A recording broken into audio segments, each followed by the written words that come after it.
3 days, 3 different kinds of wins for the Tribe. A late rally versus the A's led to a 15-run explosion Friday night against the Royals.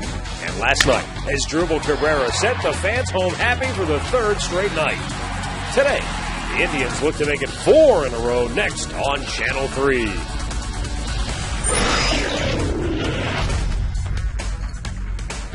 It's a gorgeous sunny Sunday afternoon here in downtown Cleveland as the Tribe wraps up this 3-game weekend series against the Royals, and the Indians are going for the sweep. Hi again, everyone. Matt Underwood alongside Rick Vanning. Isn't that nice to say? Because we haven't had a chance to even say that for so long. It seemed like the Indians would not only lose the first game, but the first 2 games of a lot of the series over the last several weeks. But, Rick, what's been the difference here in coming into today's game? Well, you're looking at the long ball. That has been their friend. Matt Laporta the other night against the Oakland A's hits a 2-run homer. They go on to win that ball game, and they continued from that point. It was a little spark in the offense, and then they come back Friday night, and they hit 3 3-run bombs. And, I mean, they had a barrage, 10 extra base hits in that ball game, and the offense had a great night. Last night, Cabrera hits a walk-off home run. Desperately needed in the 10th inning. It was a good ball game, 3-3. Another extra inning win, another 1-run win for the Tribe, and you can see 5 home runs in the last 3 games, 2 1-run wins, and the bullpen has continued to do a very good job for Manny Acton. And while the starters haven't necessarily gone deep into games, they're pitching much better, and that certainly gives you a better chance to win.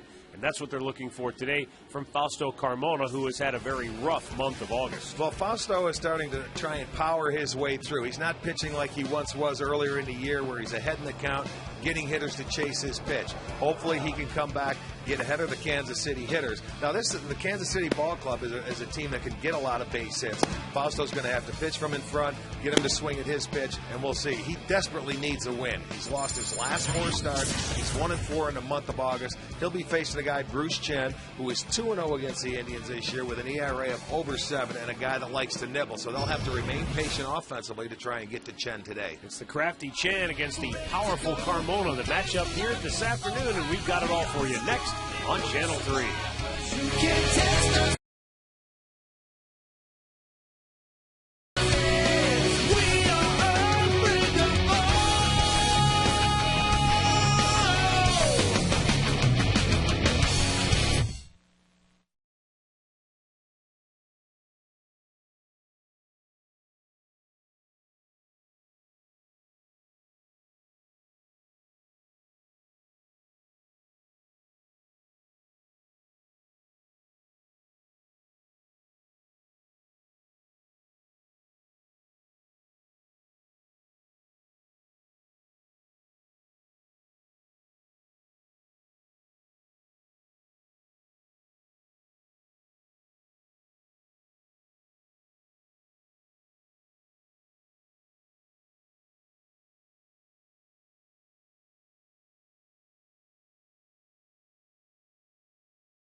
Although it's going to be a little on the warm side for Fausto Carmona and company as they take the field. Temperature will be near 90 degrees at game time as the Indians try to complete the sweep against the Kansas City Royals.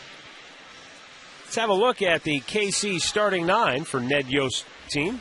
Gregor Blanco, left-handed bat, will lead it off, and it's Mike Aviles, the second baseman. Kila Kaiahue is at first base, batting third. Then Billy Butler back in the lineup. He's been sidelined with a hand issue. He'll DH and hit cleanup. Then it's Wilson Bedemet, big slugger, at third base hitting fifth. Alex Gordon in left. Brian Pena, the catcher. Mitch Meyer is in right. And Unieski Betancourt will bat ninth. Fausto Carmona brought to you by the Indians Team Shop, where you'll get 2 tickets when you spend $50. It's Fausto Carmona making his 27th start, in dire need of a win right here. Fausto 11-12. He's lost his last 4 starts, including the one he started with the Royals and matched up with Bruce Chen back on August 18th. He went 5 innings in that game, gave up 9 hits, 7 runs. He did walk a batter, but did not strike anybody out. So he's going to have to turn it around. He's got a new look today. 1 sock up, 1 sock down, showing the blues. Let's check out the defense behind Carmona today. It looks like this. In the outfield, left to right, will be Duncan, Crow, and Chu. On the infield, Marte gets a start at third. Cabrera is at short. Valbuena in there at second base. Laporta is at first. Chris Gimenez back in behind the plate.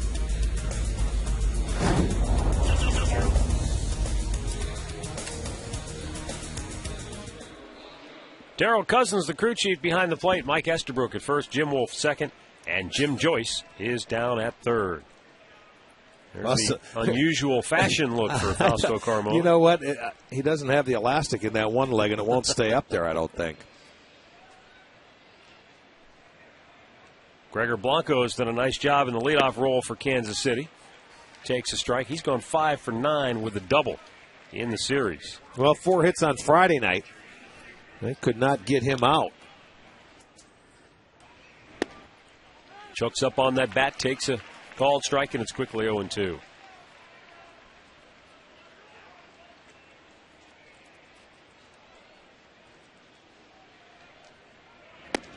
A little bit low, wouldn't chase after it. 1 ball and 2 strikes for Blanco. Well, Luis Valbuena's got his look tight. Now the 1-2 pitch. Little tapper foul.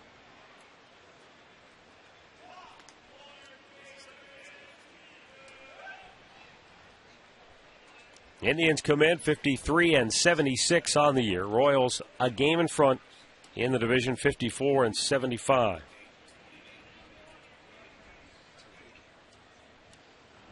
Swung on and missed. Carmona strikes him out to start the game.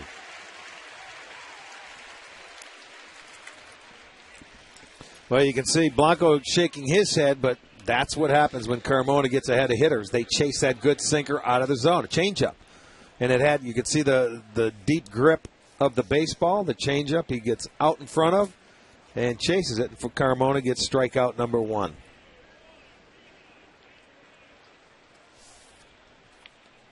Mike Aviles has not played thus far in the series.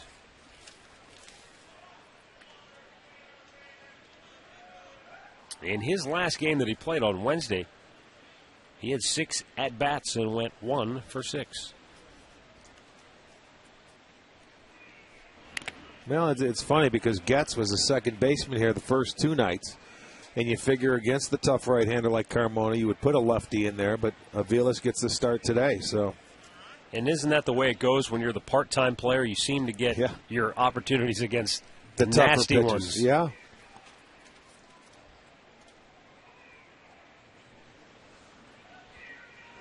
There's a ground ball. Routine play for Cabrera at short. On the move. Guns him down. 2 down.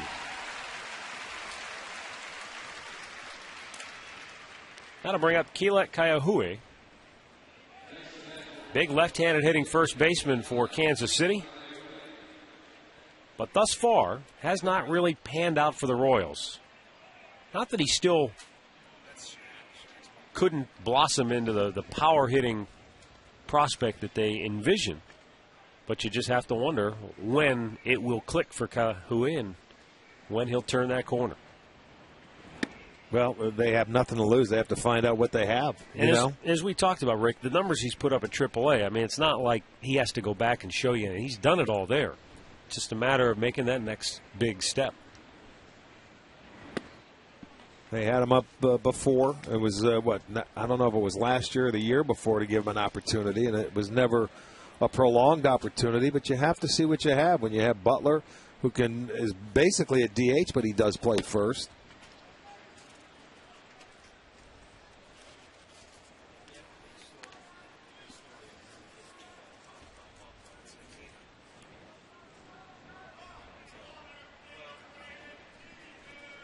3 balls and no strikes. And Carmona fires a strike over the outside part of the plate.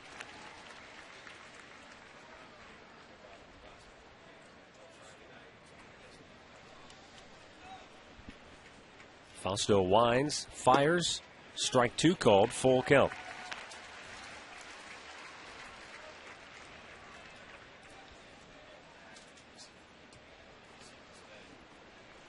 Carmona looking for a 1-2-3 first inning. And the payoff pitch is swung on and missed. Fausto strikes out a pair, and the Royals go 1-2-3. Indians coming to bat when we come back.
It's brought to you by Progressive Insurance. Progressive is proud to be the official auto insurance provider of the Cleveland Indians. Trevor Crow and his Drupal Cabrera, followed by Shin-Soo Choo. How about Cabrera with his first career walk-off homer last night? Then you've got Duncan Nix and Laporta, Marte Jimenez, and Valbuena. Bruce Chen making the start for the Royals. He is making his 17th start of the year, 33-year-older. 2-0 against the Indians this year, but an ERA of over 7. In his last start, gave up 11 hits in 5 2/3 innings against the Tribe, but did get the win. Guy you have to be patient with. He walked season-high 5 guys in his last start against Detroit. He's what you call a nibbler. Doesn't like to throw many strikes.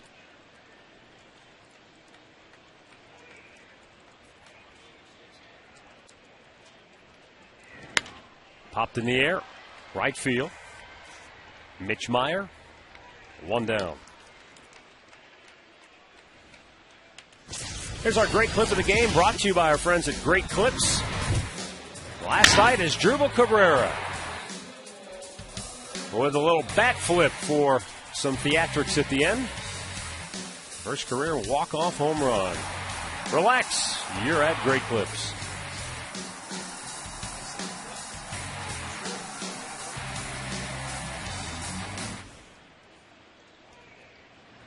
And as Drupal looks at a ball just a bit high.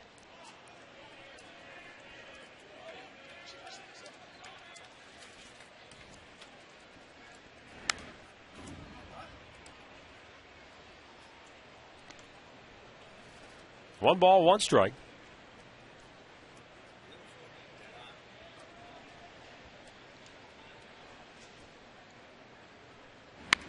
Trying to bunt his way aboard. Bunts it hard to third base. And did he let it go foul? No. That was really bizarre. You know Bennett what? Grabbed it. I thought he was going to let it go, and then he fielded the ball, and so it's a base hit for Cabrera. Yeah, that was a mistake right there. You either let it go or you field it, one or the other. He got caught in between. See, right there he wanted to not. I'm not so sure it would have went foul, but you got to at least let it try to go foul. If it hits the cut of that grass, of course, he was DHing the first 2 games, playing third base tonight for the first time. That's going to be a single. Yeah. Caught in between right there. Shin-Soo Choo with 1 on, 1 out. Takes a strike over the outside corner. You can see Bedimit exchanging some words with Yuniesky Betancourt, the shortstop, on that play. Probably talking about what he should have done as Choo drops it into second base, but they're going to get a force. Dropped it into center field, but they get the force at second base because Cabrera had to hold up. That 2 bizarre plays to start the game for the Tribe here. Well, as a base runner, when you see Blanco coming in, you don't know if he's going to get it. It was a short hop, so you can't really commit to go to second base. So you throw him on. It's going to be a fielder's choice, 8-4. As a base runner, look, he was over halfway there, but the short hop, you thought he was going to catch it. You can't do anything there as a base runner. Now, granted, I'm a lot farther away from the play than Asdrubal Cabrera, but I thought he was going to catch it. So did I.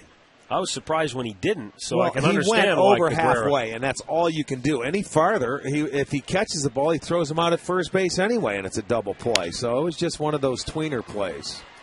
Shelley Duncan with a towering fly ball to right field, and just like that, a potential rally fizzles for the Indians. No score after 1.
By Subway, play hard, eat fresh.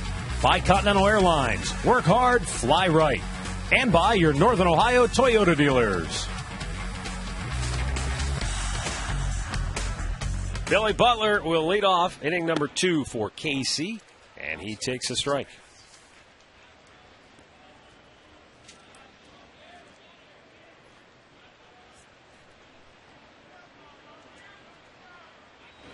Swung on and missed. There's that good fastball with a lot of movement. Not down, but it was running in off the plate. And once Butler committed to it, you can't stop. He's throwing about 92, 93 today in the first 2 innings, which is usually when he has his good movement.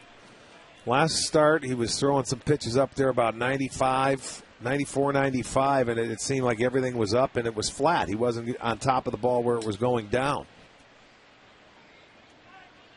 Now, I know you weren't a pitcher in your career, but I'm just curious, when you say that, do you think he consciously sometimes throws too hard? Well, what happens, I think, to Fausto, we saw it last year, is he opens that front shoulder up and everything, it stays up in the zone and it's up and away to lefties and up and into right-handers from overthrowing instead of relaxing and just staying on top of the ball and trying to get on that downward plane. He was so good at it for so long this year. And, you get a little bit out of control and you need to fix your mechanics a little bit. I liked it his last start, though. When he came against Oakland, he fell behind, who was it, Jack Cust, 3-0, and he came back, and he threw 3 straight changeups, so it seemed to slow him down a little bit. And he ended up getting the strikeout and getting the out. And how many times have you seen Carmona double or even triple up on a changeup? Can't say too many times.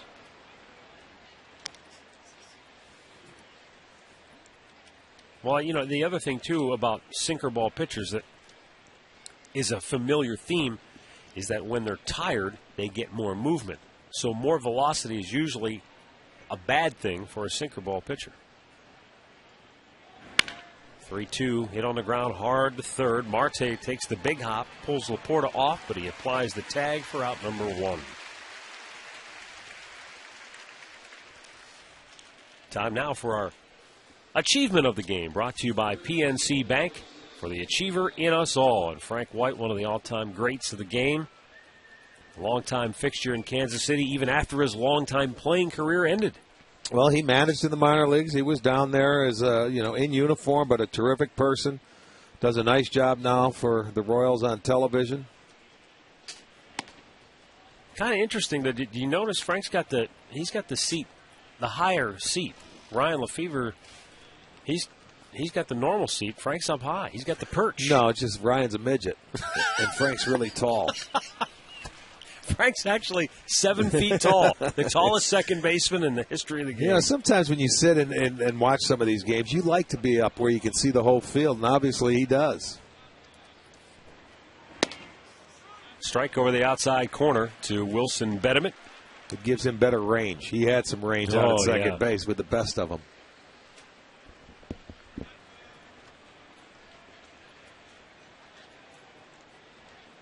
Now the 1-2 pitch to Betterman. That had to be frustrating for many a player to go into Kansas City and probably hit some balls hard and not get any hits because there were no holes in that infield. Well, especially on the turf. I mean, because he could play up the middle and still range far to his left and make great plays. In the air, down the line, slicing into the seats. Well, they were a tough team to play against because they were built for that turf. I mean, they had speed. They played it well. Their first and third baseman were on the lines to take away the doubles.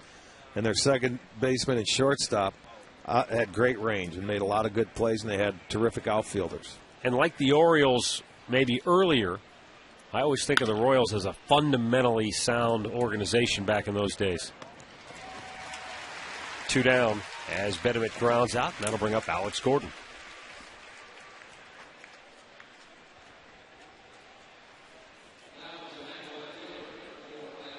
You hear things in baseball's past about the Oriole way and the way they develop their players through their system. And the Royals, I believe, are one of the first teams to have the academy. They did. They were the only team, to institute their way of thinking and their way of executing certain plays. And Frank White was the first guy to come through that academy and make it to the big leagues for the Royals. I think it started back in '70, if I'm not mistaken.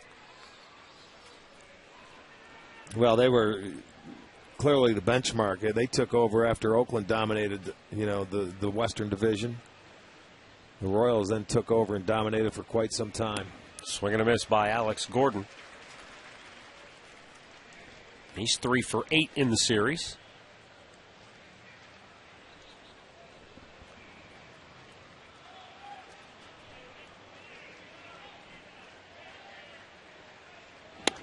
And off the plate that time.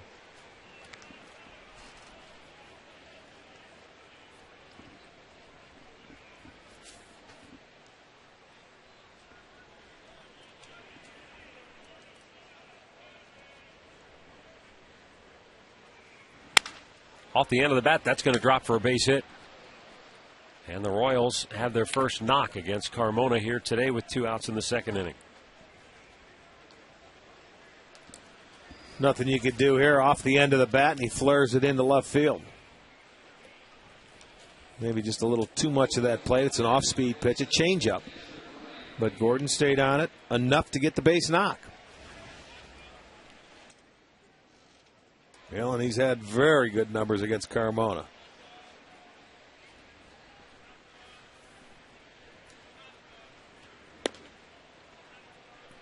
Ryan Pena looks at ball one.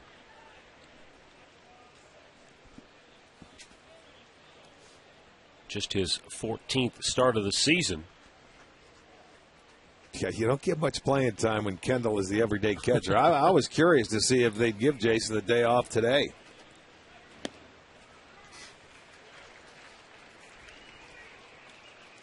"20 pitches so far here in the second for Carmona, even though this is just the fourth hitter he's faced. Royals trying to take that patient approach.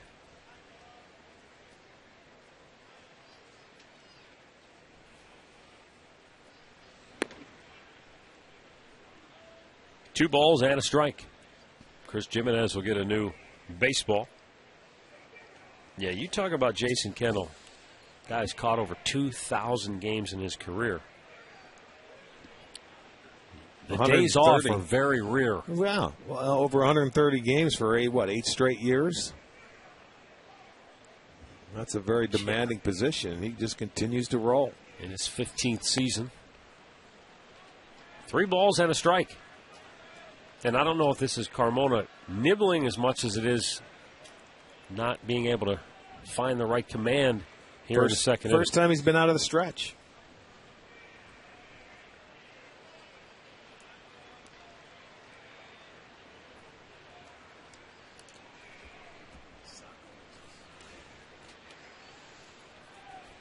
And the 3-1 is ball 4. So he retired the first 2, but then a hit and a walk. And it brings up Mitch Meyer, the number 8 hitter, as Chris Jimenez goes to the mound for a chat. This Friday at 7, Channel 3 and the Rock and Roll Hall of Fame present Cleveland Rocks. It's an hour-long special with exclusive interviews, rare footage, and the story of why Cleveland is the rock and roll capital of the world. Cleveland Rocks, Friday night at 7, here on Channel 3.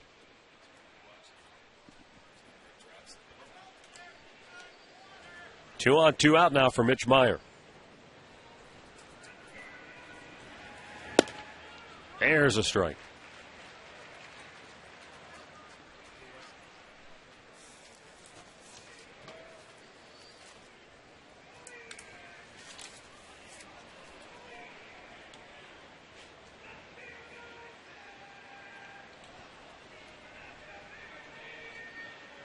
Swing and a miss. Quickly 0-2 the count.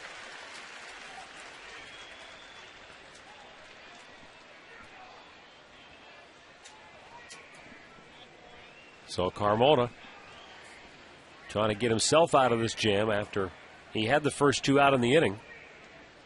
And Gordon got the base hit. He walked Pena. The 0-2 to Meyer. Ooh, that was very close. Yes, it was on the inside part. It almost looked like Darryl Cousins flinched. They want to go inside. It's a good 0-2 pitch. But it is in off the plate. But that's a very effective pitch right there. They're looking for that sinker away. Grounded just foul, wide of first. You have to wonder how much sleep Mitch Meyer is getting these days. And one of the situations where road trips are welcome for him. He and his wife welcoming in their first child back on July 19th. First time fatherhood can change the sleep pattern a little bit. Well, it hasn't hurt the guy on deck, Betancourt. Big bouncer, just foul. He went into a homer frenzy after his first child was born. Well, remember he said, I think I'm going to have a kid every year. Every year, exactly. Well, you keep hitting home runs as a shortstop, you'll make enough money to afford them.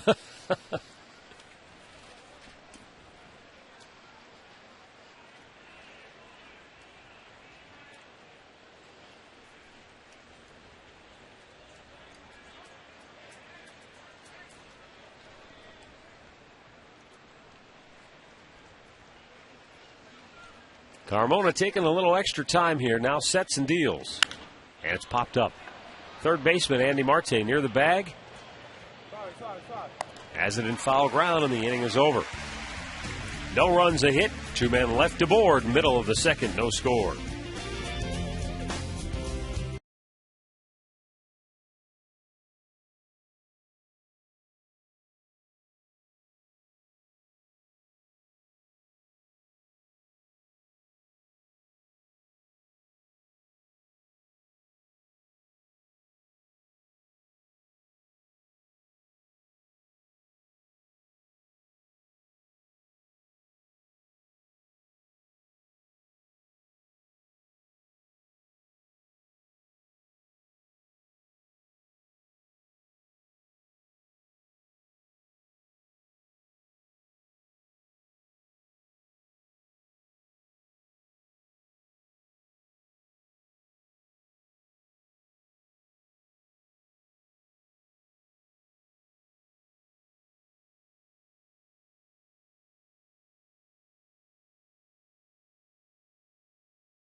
Number 2, sun-splashed afternoon here in downtown Cleveland.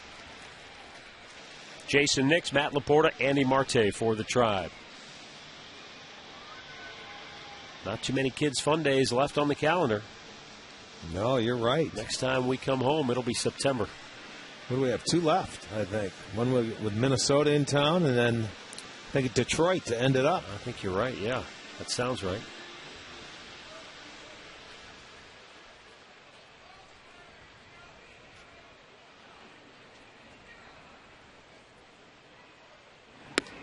Chan offers a first pitch strike to Jason Nix, the Tribe DH. 10 home runs, 21 driven in. That while a member of the Tribe for Nix. All told, 11 home runs, 26 driven in on the season.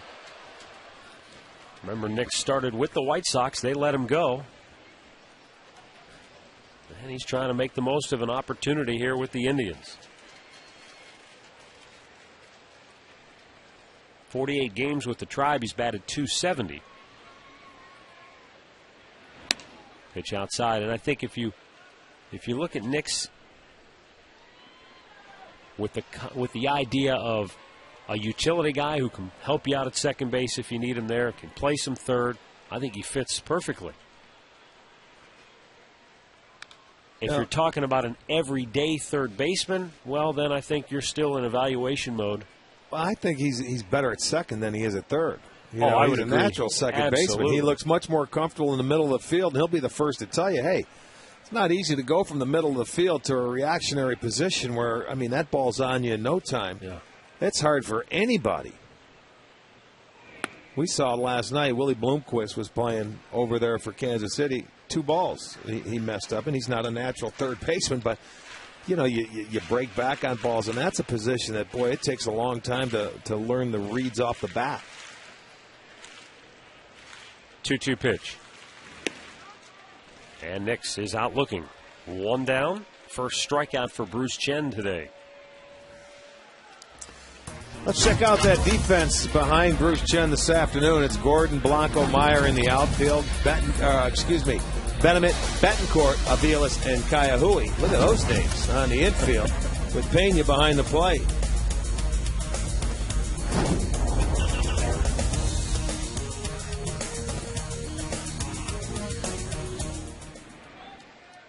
Matt Laporta takes a strike.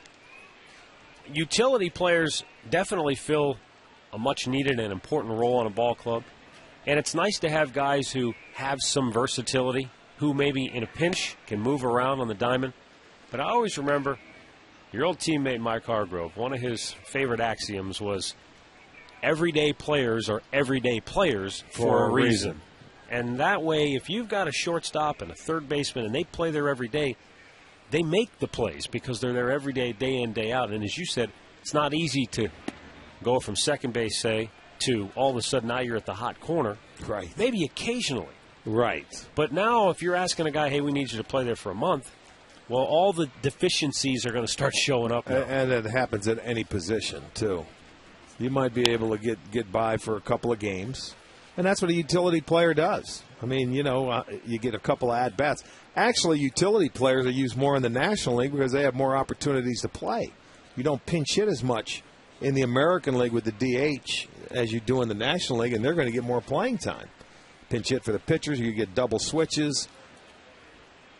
So to stay sharp as a guy in this league, you gotta work hard. A couple of strikeouts for Bruce Chen here in the second, as Laporta goes down swinging for out number 2. Here's the AT&T trivia question for this afternoon. AT&T Rethink Possible. Major League record for most career at-bats with only 1 home run. I don't know who that would be. Is it somebody we know? I don't think so. No? Andy Marte takes a strike because most Tribe fans are going to jump on the obvious. I'm not going to blurt it out in case he might be the correct answer. You can write it down. I'll see it. Well, I think you know who I'm talking about. Right. You think? Andy Marte looks at the ball a little bit outside.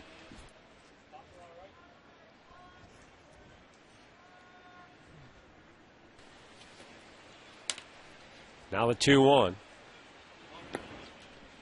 And that's low. 3 balls and a strike.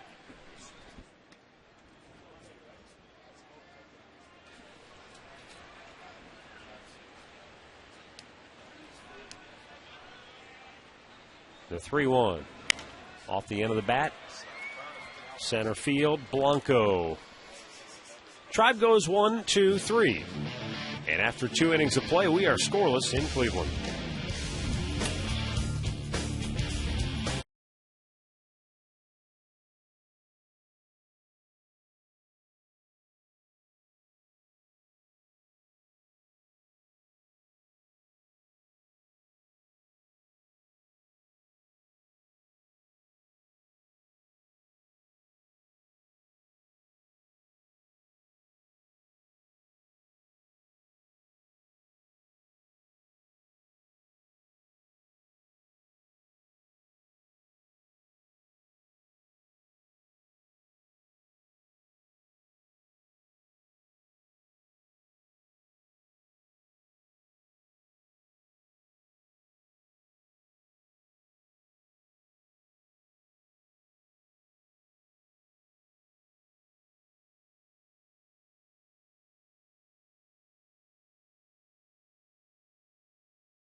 Tune later in the game to see our Miller Taste Greatness moment.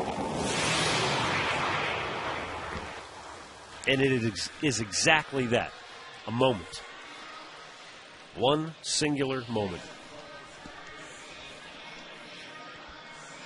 Betancourt will lead off for Kansas City here in the 3rd. He'll be followed by the top of the order, Gregor Blanco and Mike Aviles. And as Rick mentioned, Betancourt and his wife welcomed their first child on August the 7th. And he went on a home run binge. Drives this ball to center field. Crow racing over, makes the grab, one away.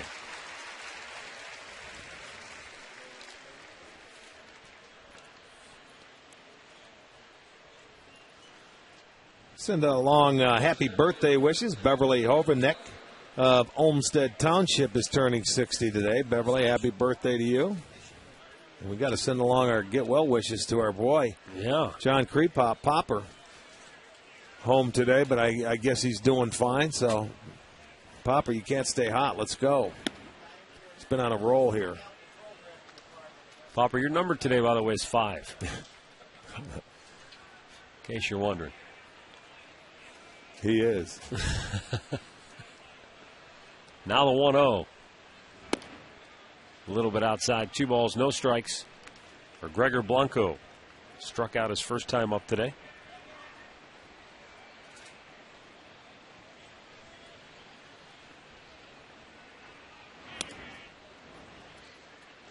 Andy Marte was sensing a potential bunt. He was already starting to creep in at 3rd, and then as Blanco squared, he went into the charge.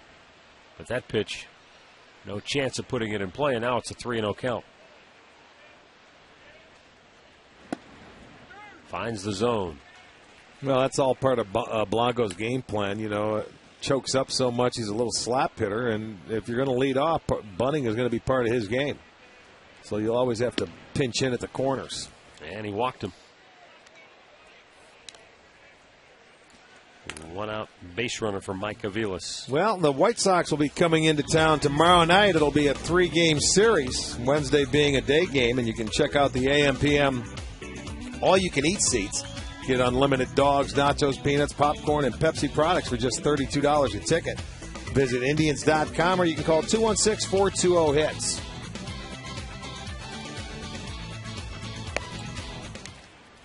Yeah, well, that will be an interesting series, to say the least. The Indians against the White Sox this year have gone 8-4, and Chicago is clinging to their playoff hopes. They're 4.5 games in back of Minnesota as the day begins. So they can ill afford any missteps.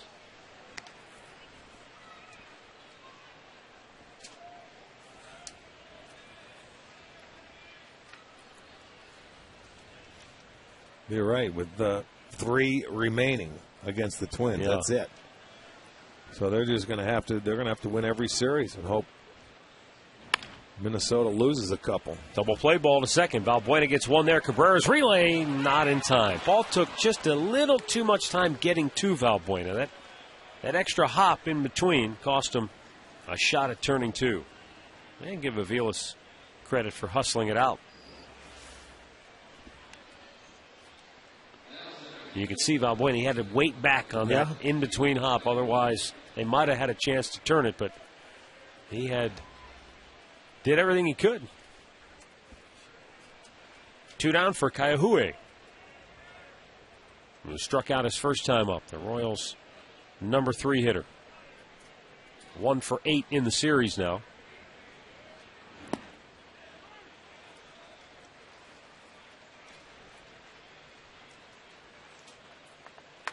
Our last weekend series here in Cleveland will be against the Royals because they come back here for a 4-game series. Oh, that's right. And then we end up with Detroit on a Monday, Tuesday, Wednesday, I believe. Or Tuesday, Wednesday, Thursday. Swing and a miss. I think it is a Monday, Tuesday, Wednesday, because I remember thinking we have an off day late. Yeah. Thursday's off? Yeah. Right before we go to Chicago to finish the year.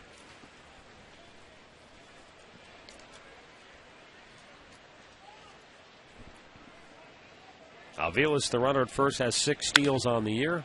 The ball is popped up behind the plate. Jimenez might have a play here. And he squeezes it for out number 3. We'll head to the bottom of the 3rd here at Progressive Field. Still no score.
as the Indians and Royals are scoreless heading to the bottom of the third. Chris Jimenez, Luis Valbuena, and Trevor Crowe due up for the Tribe.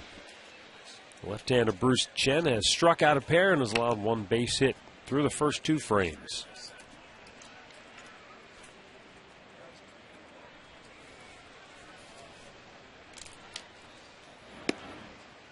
And a called strike for Jimenez.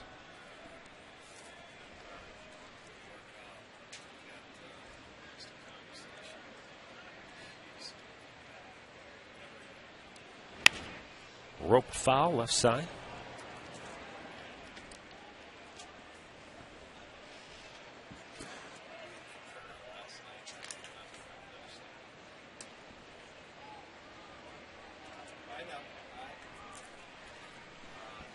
Jimenez thought it was interesting. Rick made the comment the other day that he's been working to try to make some adjustments so that now that he's not playing a lot, he can be more effective when he does get his opportunities to play.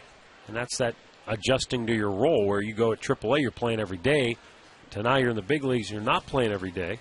Well, and he had a good night on Friday. Hit the 3-run homer, had a double, had 4 ribbies, and when you have something positive happen, you can sit down for a little bit and go on that and build from that.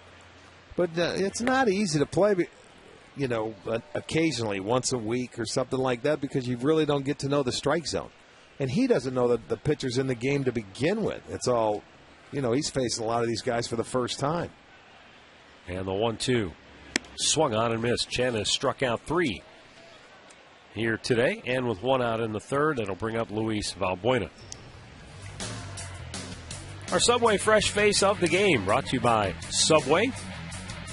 Jared Head, 2 for 4, scored a couple, drove in 4, and he is tearing it up since the All-Star break. Subway, play hard, eat fresh.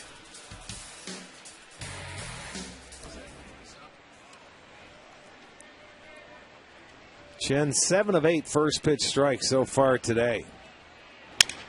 Shattered bat goes by first base. Kaihui deflects it to second, and Aviles returns it back to him for the out.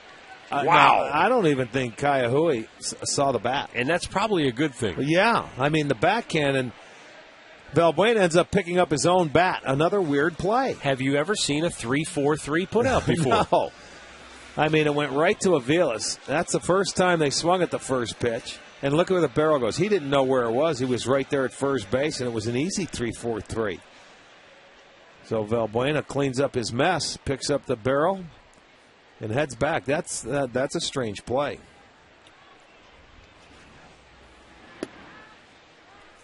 Trevor Crowe flied to right in his first AB.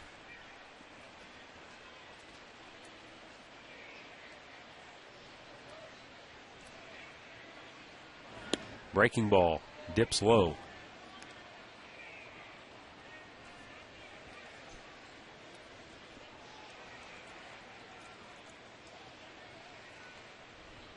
The 1-1. Crowe with a slow bouncer. Kaihui kicks it again, and this time can't recover. In fact, he throws it away. And Trevor Crowe will turn and go to second base. That's got to be a double error. He booted it the first time and then compounds the problem by throwing it past Chen, who was covering. So that's got to be 2 errors. That's the second time in his homestand we've seen that. Friday night, it was over at third base. Thursday. I was working. Oh, okay. It was for Oakland series. I got you. The old Tiger, Larish. Yes, Larish. That's right. Did the exact same thing. Booted a ball and then made a compounded the play by throwing it away. There's a backhanded play. There's 1 error. The throw is 2 errors. They weren't going to get Crowe anyway. He runs too hard. Chin was over there.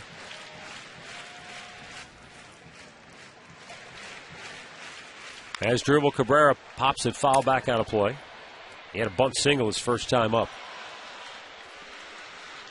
Hey, a reminder to fans, tune in today at 4:30 right here on Sports Time Ohio for a special Hall of Fame roundtable featuring Sudden Sam McDowell, Mike Hargrove, Sandy Alomar, and recently inducted into the Indians Hall of Fame, Kenny Lofton.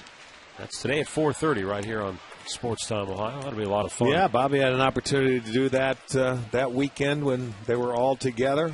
That's right. That's right. The host is Bob DiBiasio. Always some great stories. Yeah, it really is, because it's different generations, of Cleveland Indians when you go back a ways. So it should be interesting to hear.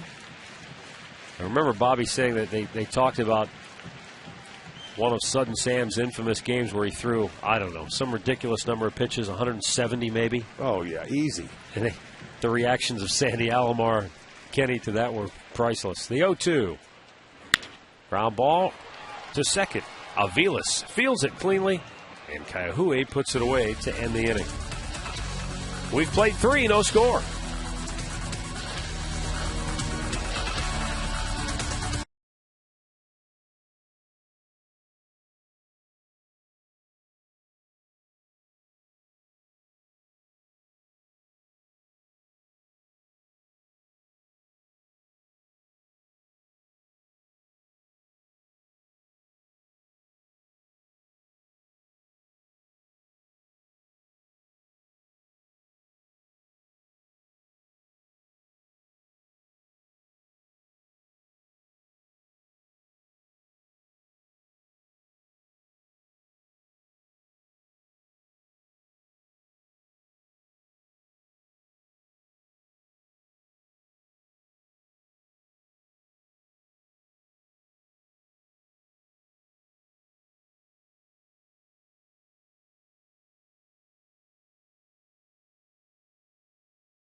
The score, 4th inning. Billy Butler leading it off for Kansas City and looks at a strike. He grounded out to third base his first time up.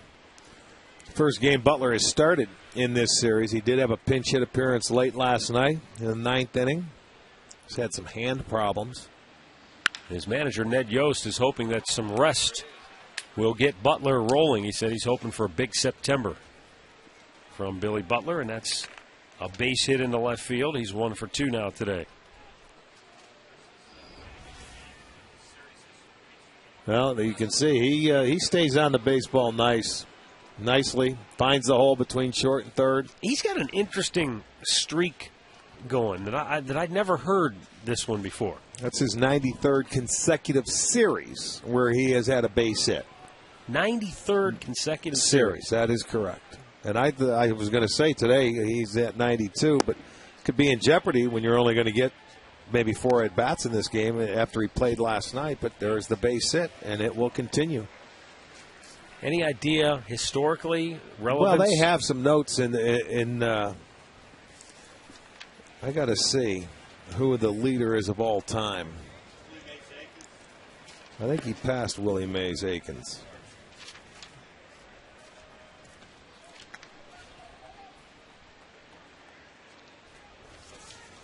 Willie Mays Aikens had 89 consecutive series from 81 to 1983 and trails Willie Wilson, who has the club record of 96 consecutive series. And the difference between those two, Wilson could run. He could get base hits like with a bunt or anything, where Billy Butler, he's got to do it legitimately because he's not going to get an infield single, or rarely will he. Other names of top 5, Amos Otis had 79, Carlos Beltran 71. Now Carmona with another walk. He's had 1 in each of the last 3 innings. But the problem is this time there are no outs, and that's going to bring out not the pitching coach, but manager Manny Acta. Well, he's got to talk to Carmona right now. That's exactly what he's doing. He's telling him to settle down. Things, start speeding up, and Carmona gets out there sometimes, and it looks like, just to me from here, he starts thinking. He's just got to be reassured. This month, he hasn't been pitching with the confidence we saw him pitch with earlier in the season. Now, whether it's lack of concentration or he's tired, I don't know. But as a ball player, when you're going out there, you have to make adjustments on your own to get back to being the player you can be. And I think that's what Manny was doing, going out there and explaining to him in Spanish, hey, look, let's go. Alex Gordon base hit his first time up. He's always one pitch away from the 2 outs. Just foul. That was smoke down the first base line. This guy here is a guy that's had a lot of success, over 500 against him in his career. So Fausto's got his work cut out for him, and it was close. Started out fair, lands foul.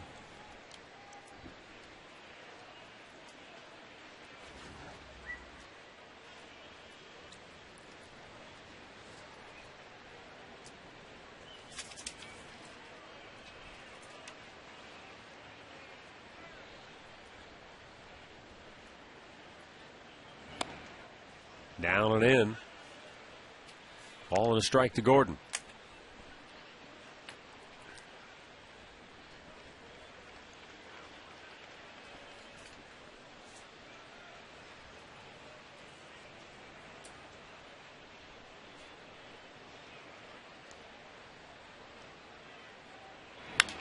Fouled out of play.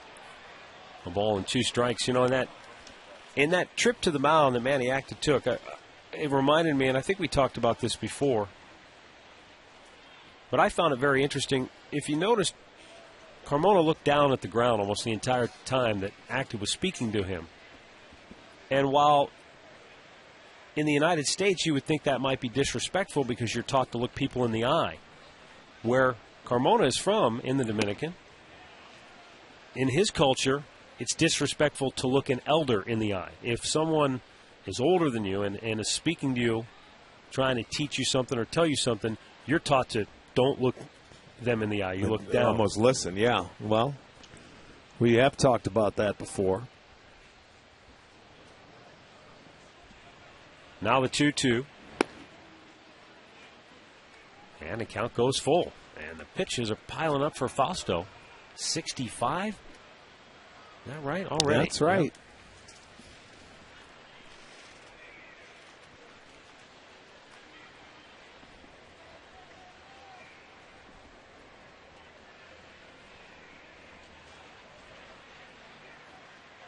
And the payoff pitch.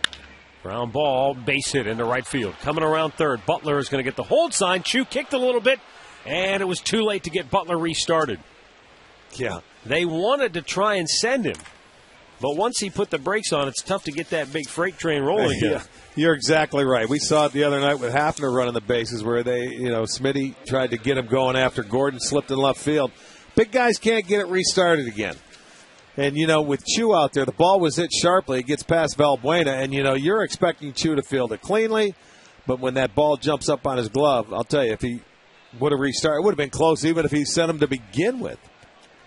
But, you got to hold him there. So they have the bases loaded now and nobody out. Gordon 2 for 2.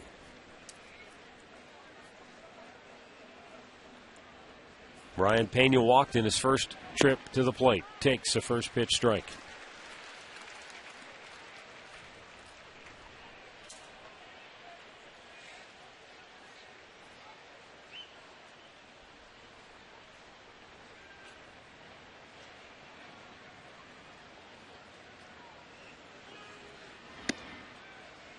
Missed up and in. And the count all even up at a ball and a strike.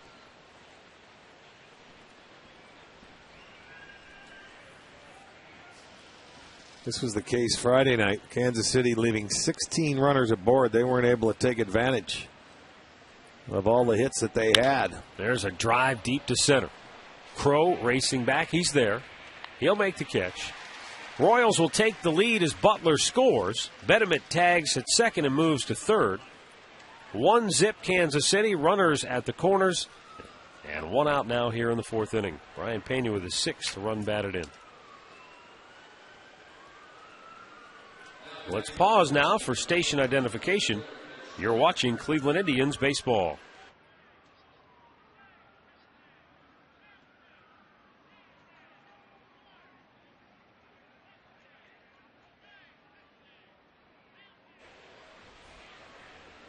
Glad to have you with us on this Sunday afternoon. Matt Underwood, Rick Manning. Here at Progressive Field, there's a drive deep to center by Mitch Meyer. They'll get another run home. And Kansas City now leads it 2-0. Well, as Meyer gets his 35th RBI. Kansas City leads the league in sacrifice flies, and there you see why. They do a good job. Both guys on third base.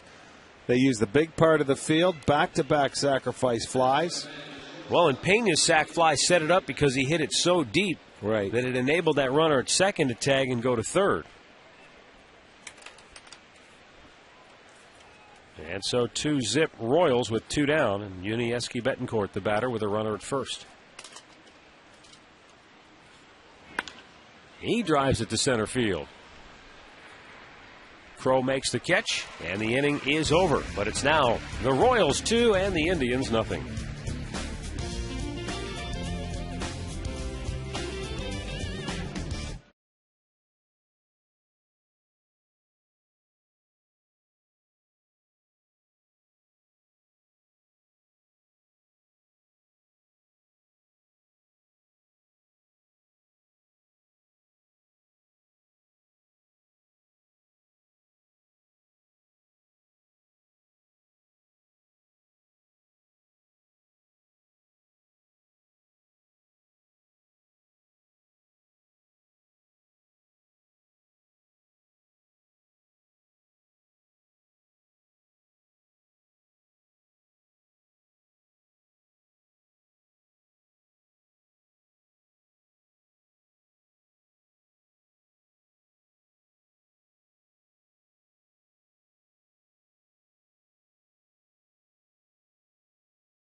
As we go to the bottom of the 4th inning, Shin-Soo Choo, Shelley Duncan, and Jason Nix for the try.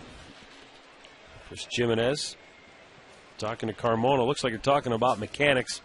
And as you talked about before, that shoulder flying open, that front shoulder, how that tends to really affect the movement and velocity on his pitches. Yeah, when you open it up, you lose that arm speed, and everything just takes off, and the ball moves a lot more than you want it to. And in turn, your control is a little bit out of whack. Meanwhile, Bruce Chen has thrown 75% of his pitches for strikes today. Yeah, here's a guy that had 5 walks season high last start, and he has tightened it up today. 11 out of 12 first pitch strikes.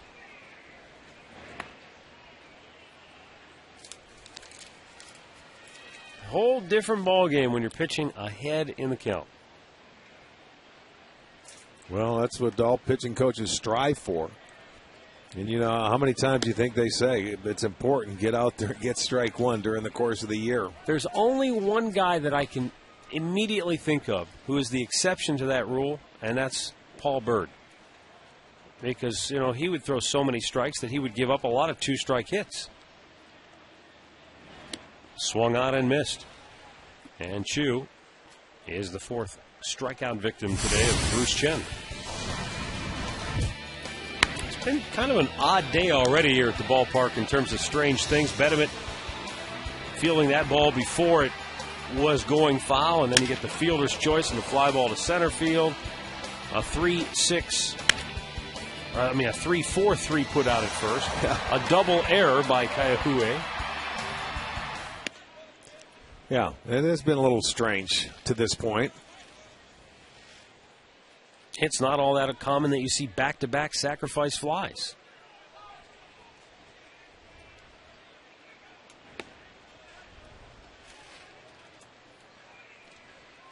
Two balls, no strikes for Shelley Duncan, who flied out to right his first time up.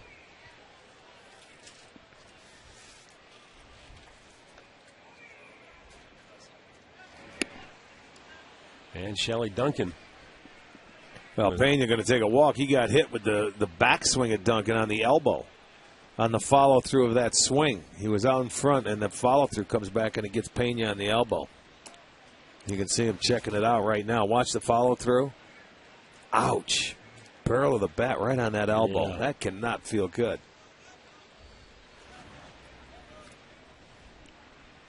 Duncan mired in an 0 for 15 slump.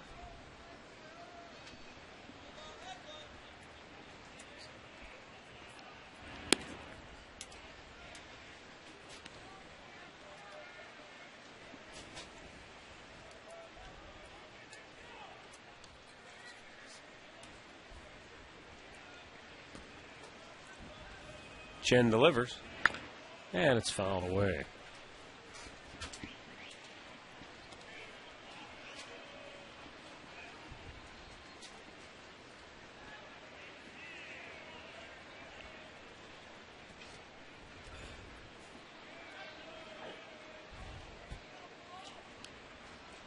Payoff pitch. And it's low, ball 4. Duncan draws the walk. Indians have a one-out base runner for Jason Nix. Let's go back to the studios right now for this in-game update with Dave Chudowski. Hey, Matt, thanks a lot. Detroit and Toronto in the first inning. Miguel Cabrera continues to stay hot, goes the opposite way. That's an RBI double. That's his 107th RBI. He leads all of baseball. Right now it's 2-0 in the fourth. All right, thanks a lot, Dave. And Cabrera continues to just dominate.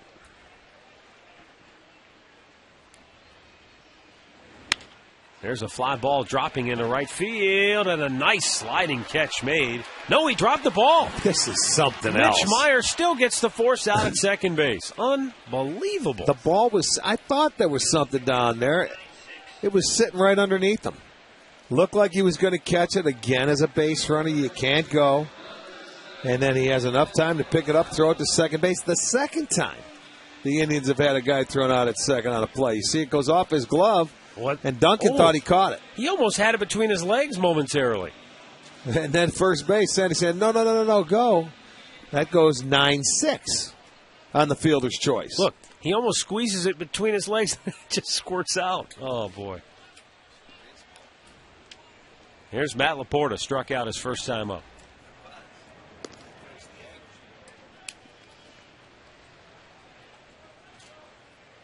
This is going to be a highlight reel of weird things that happen.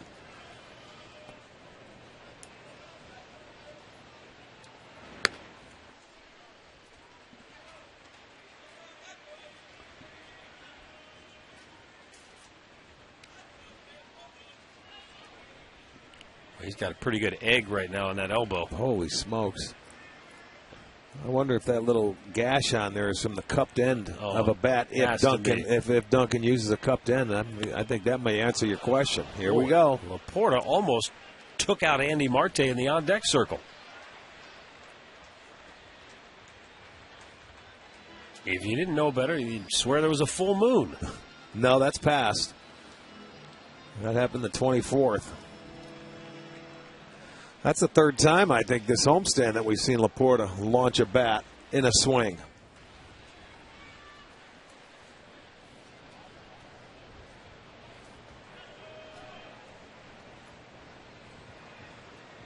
One pitch. In the air, left field. Gordon will make the catch. And the side is retired. 4 complete from Progressive Field. It's Kansas City 2, Cleveland nothing.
A new Chicken McNuggets Party Pack. 50 Chicken McNuggets for $9.99. McDonald's, I'm loving it. By KeyBank. Stop in and start a conversation and unlock your possibilities. And by Panini's. Now open in Chagrin Falls, Solon, and Brunswick. Visit paninisgrill.com.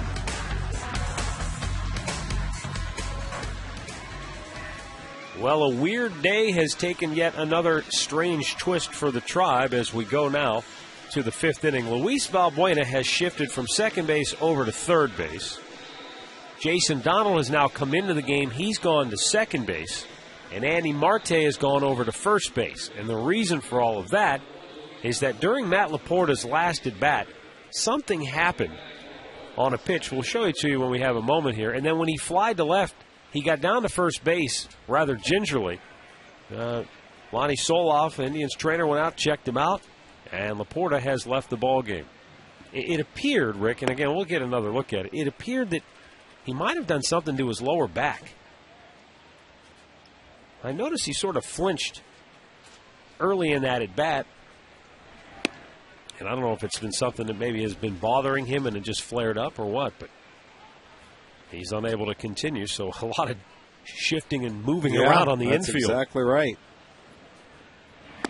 Swung on and missed by Gregor Blanco, who has struck out and walked today. Well, Nix was DHing today, so there's your other infielder. That's why they had Donald was going to get the day off. Not to be.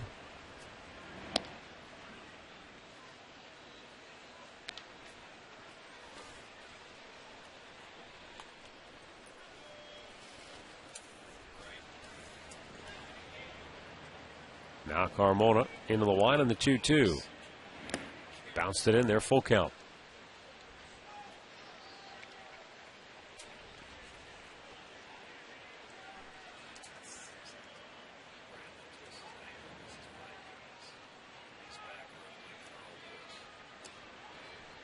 Payoff pitch. And he's walked him again. Second time he has put Blanco on. Take another look at what happened to Matt Laporta here. See if you can see anything on this at bat, Rick. Almost looked like something buckled on him right there. Yeah, he's just an odd. You know, watch his front foot goes out and it gives way, and then his backside. Maybe it was an ankle or a knee or something. I don't know. I don't know. He's looking right around his hip area.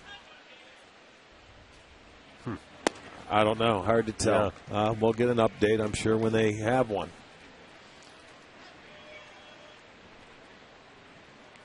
You don't know if something happened. He's been swinging the bat pretty well. Mike Aviles 0 for 2 today. In the air, right center. Crow is there calling for it. And we've got one out here in the 5th.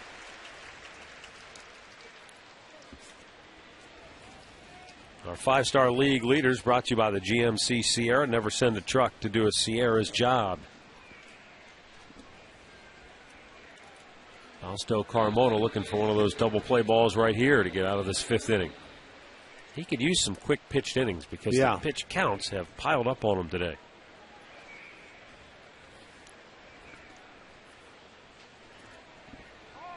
Well, and Kansas City's approach looks like it's been a little different, too. They're not going up there swinging early.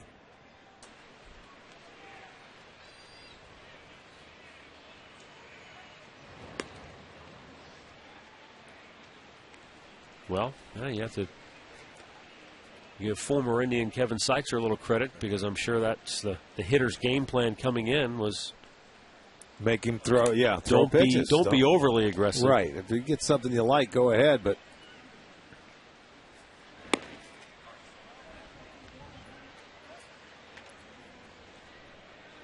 Kaihue 0 for 2 today. 9 Royal hitters, Matt, have gone 5 pitches or more in at-bats. So that's what works the count. That's what does it. I mean, you've got a lot of guys going up there, and they're going to make them throw a lot of pitches. Try and get them out of there early. High pop into right field. Chu battling the sun. Makes the catch. He dropped to a knee to hang on to it. 2 away. Well, save big with Budweiser 2 for Tuesday. When the White Sox are in town, you get 2 tickets in the bleachers and $20 in ticket plus food credit for only $32. 216-420-HITS or visit Indians.com for your tickets.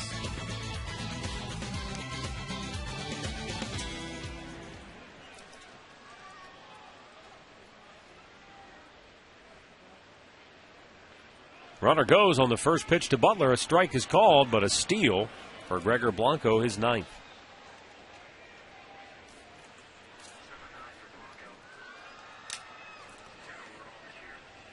That's 30 out of 36 against Carmona. You've got average speed or base runners. That's what you want to do. With Fausto throwing so many ground balls, although there's 2 outs to stay out of the double play, you will put your running game in place.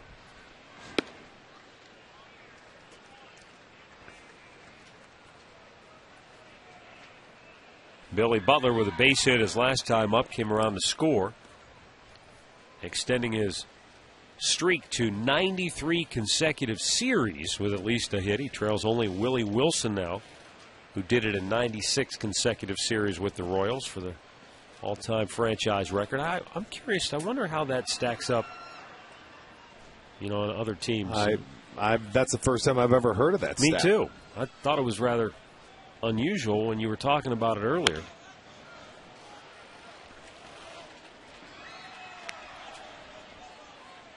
Everybody's PR department does it differently, Yeah. I mean, that's something that they've had, and they've kept it in place for a while. That's doing the research. Well, this note was according to Stats Inc., and so I don't know if maybe it's just something that they came up with. I mean, you think of the great hitters like DiMaggio, who had the consecutive games hitting streak. Wonder how many consecutive series he probably had hit in. About 1,000. For that matter, a guy like Ted Williams. I mean, the year he hit 400, he probably didn't go a series without a hit. Well, he walked a lot. He was a guy that, for being as a great hitter as he is, he never had 200 hits in a season because they would walk. He had such a good eye. Marte squeezes it, and the inning is over. We'll go to the bottom of the 5th. It's still 2-0 Kansas City.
fifth inning, bottom third of the order due up. Andy Marte, Chris Jimenez, and Luis Valbuena. Marte looks at a strike, fly to center his first time up.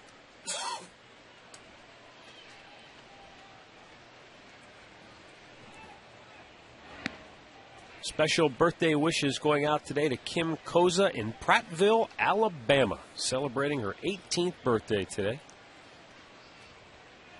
A Tribe fan from down in Alabama. Well, her and the family originally from Ohio, but they were transplanted down in Alabama 13 years ago. And Kim's mom wrote that they still tune in every day on MLB.TV to catch all the games. Right. Well, happy birthday. Happy birthday indeed. Fouled out of play.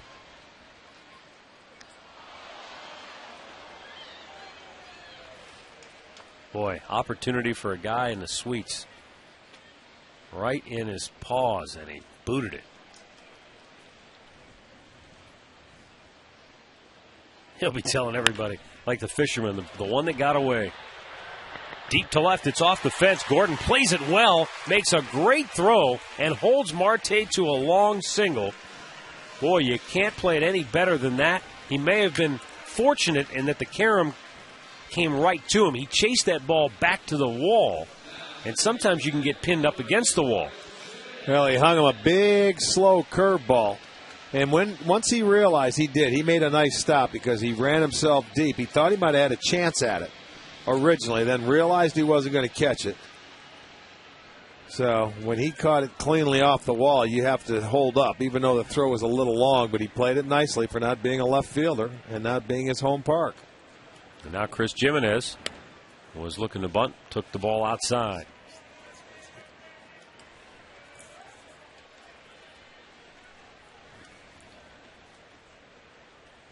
Bruce Chen has done a nice job of slowing the Indians down.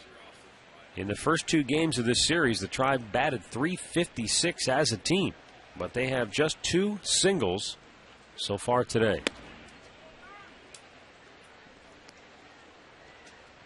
Not to mention, piled up 14 extra base hits in the first 2 games of this series.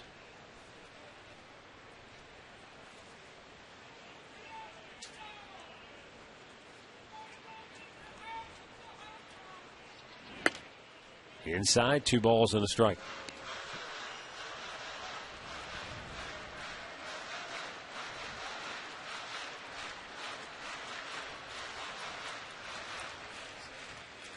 Chen has only had one 2-0 count this afternoon. He's been able to, to maximize it. Now he's falling behind 3-1.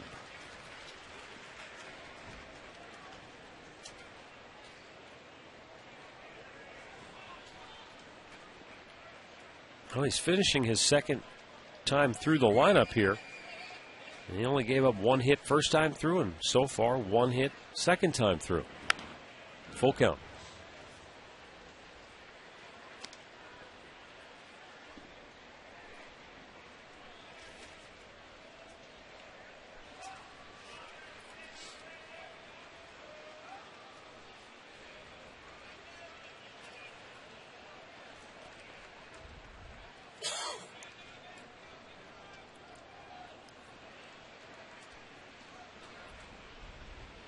And the payoff pitch to Jimenez. Nope, a toss over to first instead.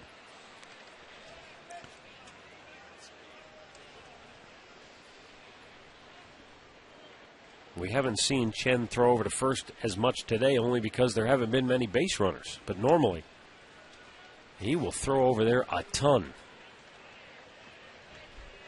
Payoff pitch, fouled back.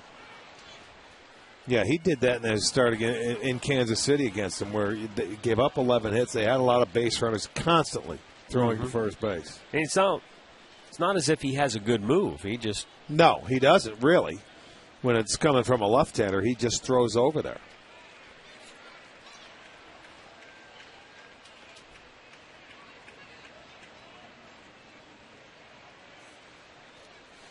The 3-2. Weekly hit off the end of the bat.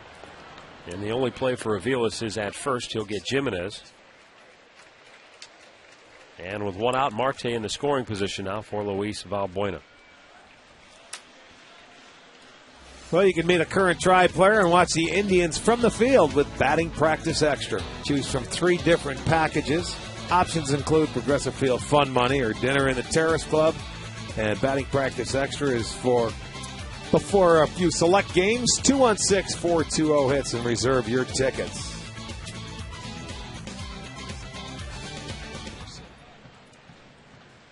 And Luis Valbuena digs in.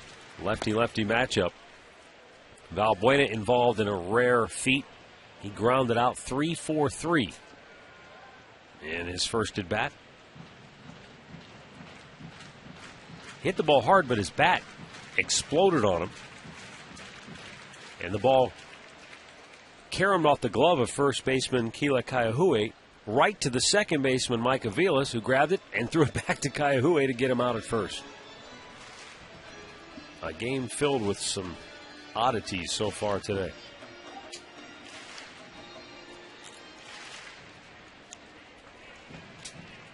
All the while, the Indians are trying to come back here and finish off a sweep of Kansas City,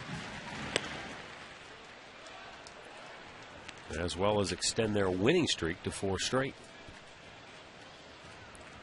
2-0 the count. That's a second 2-0 count, and Chen will change arm angles as well.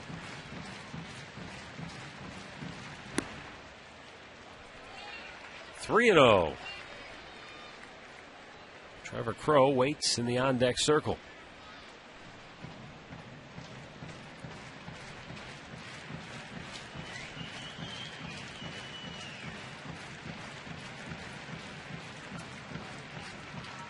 The 3-0. Taken all the way, it's a called strike.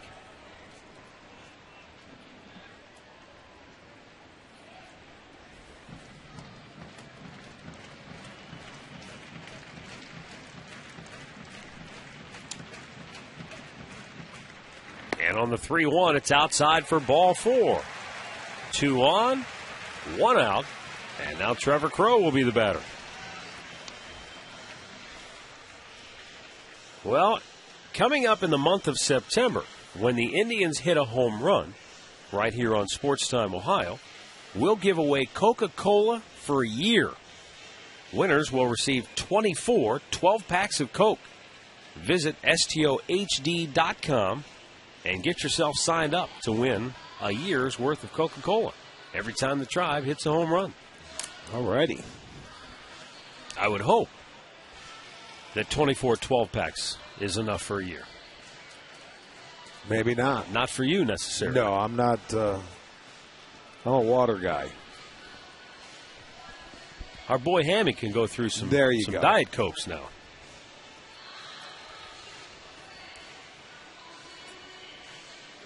Somebody was just telling me about that. That's what they drink for breakfast. I'm like, breakfast? They want the buzz. Caffeine buzz. Ow. Sugar buzz. I remember, this is going back years ago, when I spent a summer in Atlanta, and they promote it down there and advertise it. You go to your local breakfast joint and have your favorite breakfast dish with a Coca-Cola, and they give you the special price, and it's like just so odd to hear that as part of a nutritious breakfast. Eggs, bacon, and a glass of Coke. Why not? 2 on with 1 out for Trevor Crowe as the Indians try to break through on the board here today. Oh, a strike on the inside corner, and Crowe doesn't like it. That'll even the count.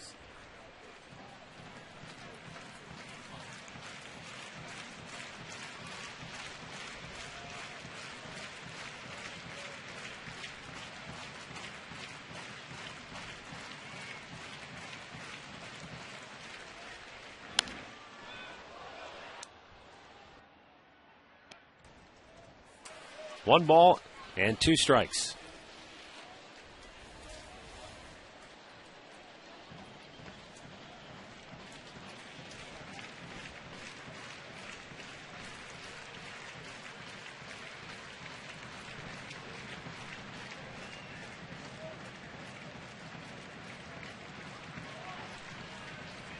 He deals.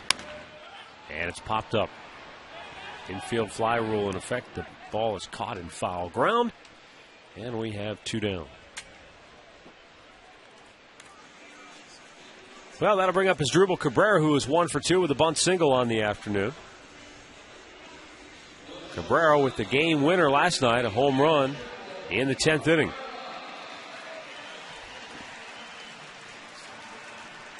His first ever game-ending homer. Right now, you'd settle for a base hit just to get the offense on the board. Yeah, it's been quiet here this afternoon. The folks have had a lot of offense on Friday. It was a good game last night, controlled into extra innings, but looking to get into it. Ball 1 to Asdrubal Cabrera. Manny Acta has continued to sing the praises of Cabrera, lauding him for his ability to come back quickly after the fractured arm he suffered in Tampa earlier this year. There's a squibber up the middle, and it's fielded on the run by Betancourt, throws to first to end the inning. No runs, a hit, 2 men left aboard, and after 5, it's still 2-zip KC.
$0.99 a pound at any Northeast Ohio Mark's location. So come into your nearest Mark's, where you'll find a huge selection at low prices every day.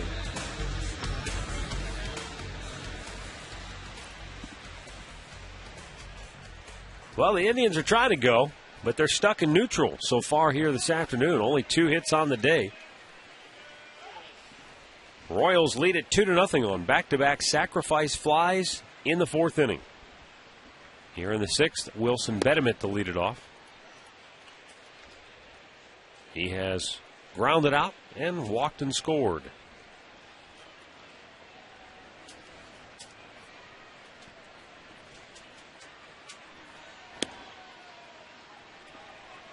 Now, Judy Rothenberg was supposed to be out celebrating her 38th birthday today in grand style, but instead she's homesick watching us on TV. Oh, that's too bad. Betemit tried to hold up, but he went around. Well, happy birthday, Judy, and hope you're feeling better soon.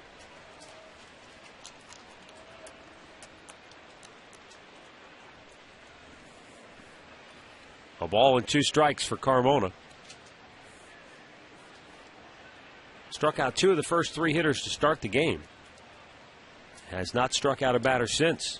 In fact, he retired the first 5 before he gave up the flare hit to Alex Gordon in the 2nd inning. Well, you remember in his last start against Kansas City, he didn't strike anybody out, but only had 1 walk. Yeah, well, and the other thing, the Royals only have the 3 hits today. But 2 of those hits were coupled with a walk to load the bases in the 4th. Set up their 2-run inning. And then they had the back-to-back sacrifice flies. So they've made the most of their limited chances here today. Carmona, meanwhile, unable to put Betterman away. The count is now full in the payoff pitch. Got him. That's his third strikeout, first since the first inning. One down in the sixth. This game recap brought to you by your Northern Ohio Toyota dealers. Brian Pena had one sac fly. That enabled a runner to go to second to third. And Mitch Meyer followed with another sacrifice fly. For the Indians today, Matt Laporta left the game with some kind of an injury. It looked like he was grabbing for his hip area.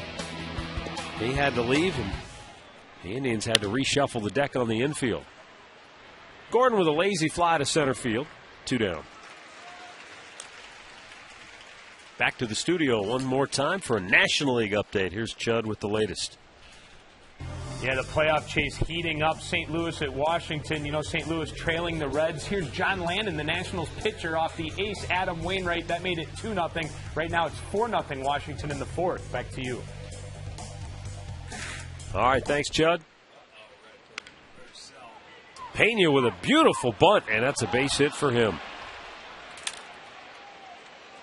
But it's a 2-out bunt. Right. And a catcher that can't run, so to try to steal a base. But, you know, as we talked about as many times, as would you say is his 14th or 15th start this year? You know, he's just going out there to try and get on base. Yeah. That's all he's trying to do. I mean, it was a beautiful bunt.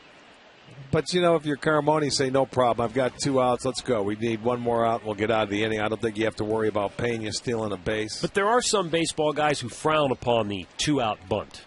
No, your job is to get on base. I mean, and it depends on who the hitter is and at what time you want to do it. This kid's just trying to get on base and make something happen. He has driven in 1 run. He's been on base twice today. And then the sacrifice fly with the RBI, so he has had a decent day.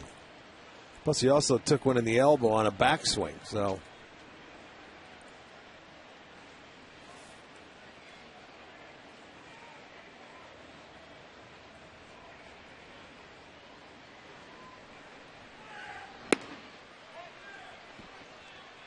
Two balls and no strikes.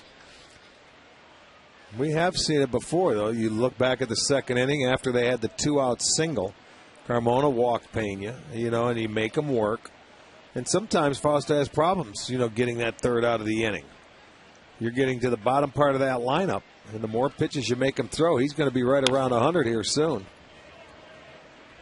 He is at 97 right now.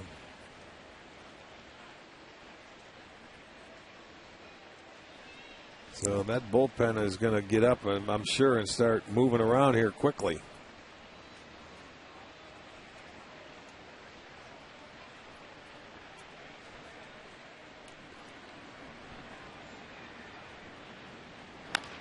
Foul away. 2 balls and 2 strikes with 2 out. And a runner at first base.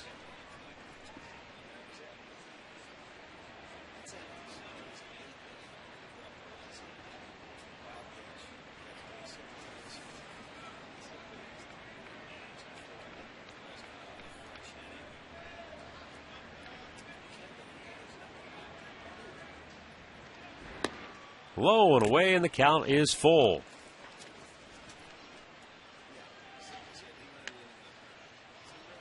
Hector Ambry's just now starting to loosen in the Indians' bullpen.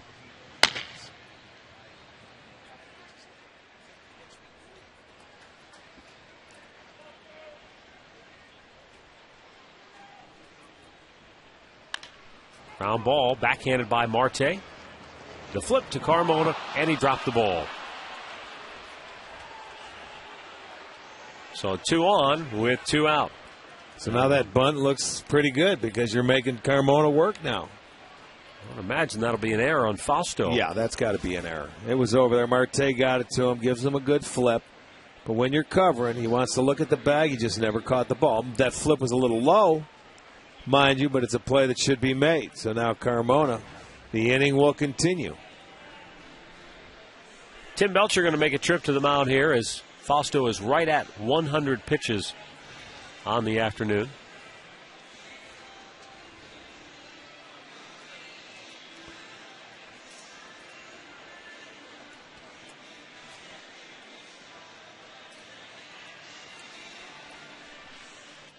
By the way, Rick, in that update that Chud just gave us on the Nationals and the Cardinals, Niger Morgan not in the starting lineup today for the Washington Nationals. Odd play in the game yesterday in which he was trying to score on a 3-run double, what would have been a 3-run double, except when he came into home plate, there was not a play at the plate, but he went out of his way to try and run over Brian Anderson, the catcher, and missed home plate. And then he was ruled out because Pudge Rodriguez had grabbed him and told him to go back to touch home plate. And Tony La Russa was hot after the ball game, and so was the Cardinals catcher Brian Anderson. No, so I'm pretty sure if Morgan had been in the lineup right today, he would have been like a clay pigeon. He would have had a target on his back. Anderson called what Morgan did to him, quote, a cheap shot. They'll take care of it. I don't know if they ever play again. Probably not. Yeah, I wouldn't. This year.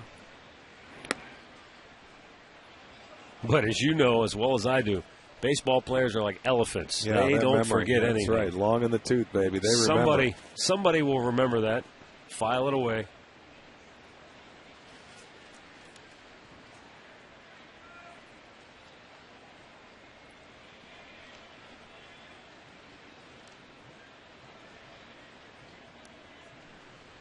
Two on for Kansas City, 2 out.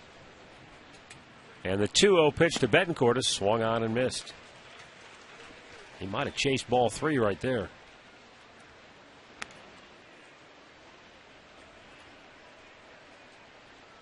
I always felt that, Betancourt, he is a free swinger when he gets runners on base. It's a ball.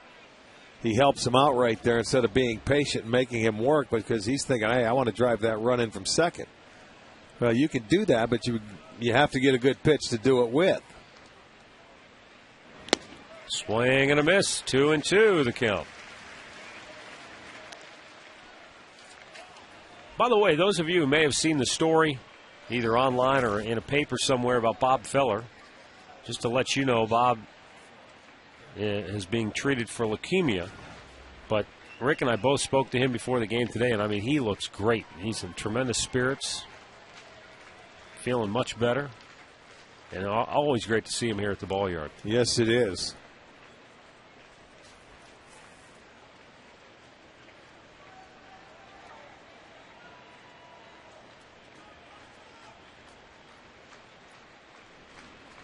A 2-2 swing and a miss. He struck him out. That's 4 Ks for Carmona. And the Royals strand a pair. Middle of the 6th, still 2-zip KC.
Going now to the bottom of the 6th inning, Shin-Soo Choo, Shelly Duncan, and Jason Nix.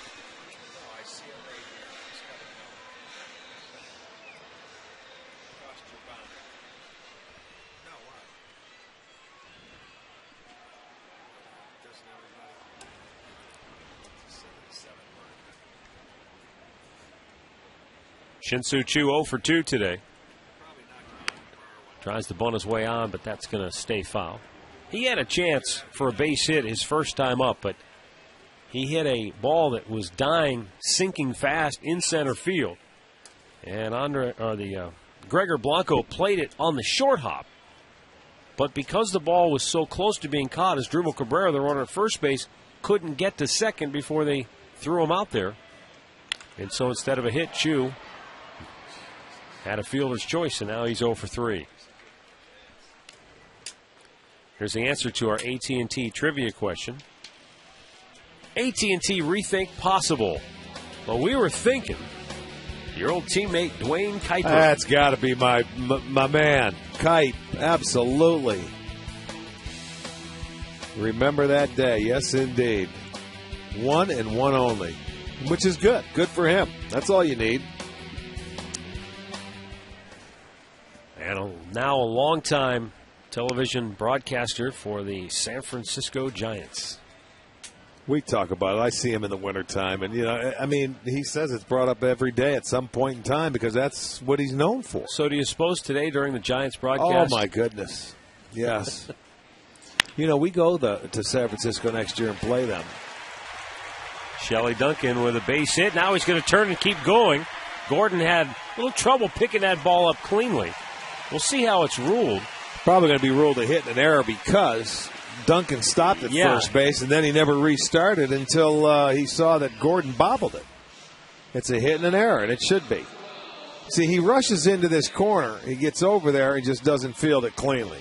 And once he bobbled it, little too late. Watch Duncan stop, and then kicked it back in gear when he saw it. So a hit and an error. All right, so 1 on 1 out for Jason Nix. He's 0 for 2 as the Indians will try to get on the board.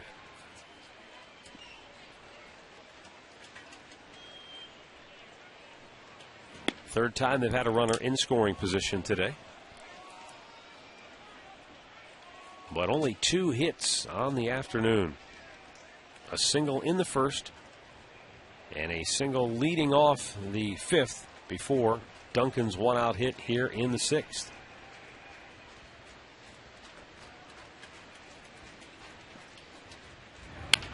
Up the middle, hits off the mound. Betancourt just did get him at first. Close play. But there are 2 down now as Duncan moves over to third base. Well, here's our Miller Taste Greatness moment. And the reason I wondered if they'll bring it up on the Giants broadcast today is because it was on this day in 1977. Look at that sold-out house back at the old ballpark. Off of Steve Stone.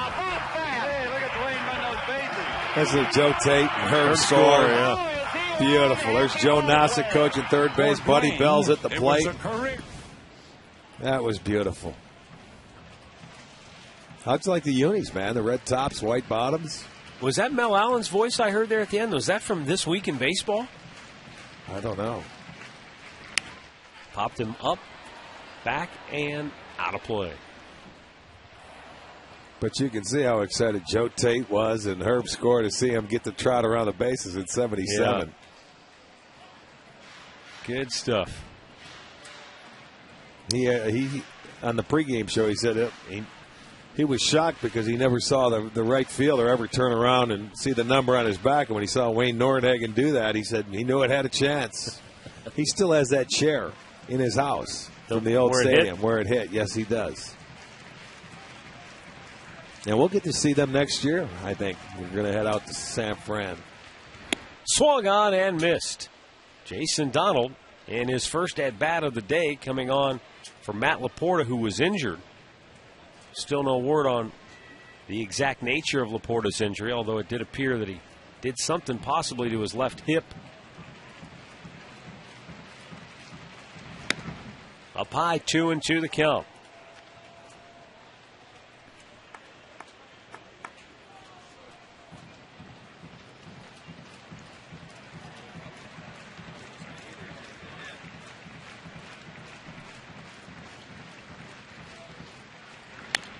And that's out of play. I want to send along a happy 77th birthday to Steve Kostrobonic, former Gold Glove champ. So, Steve, happy birthday to you.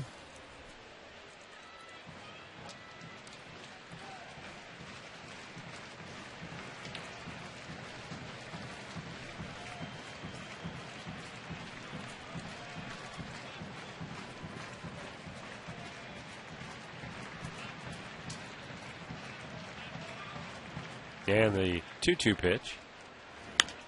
Back out of play again. So Donald fighting away. 88 pitches on the afternoon for Bruce Chen.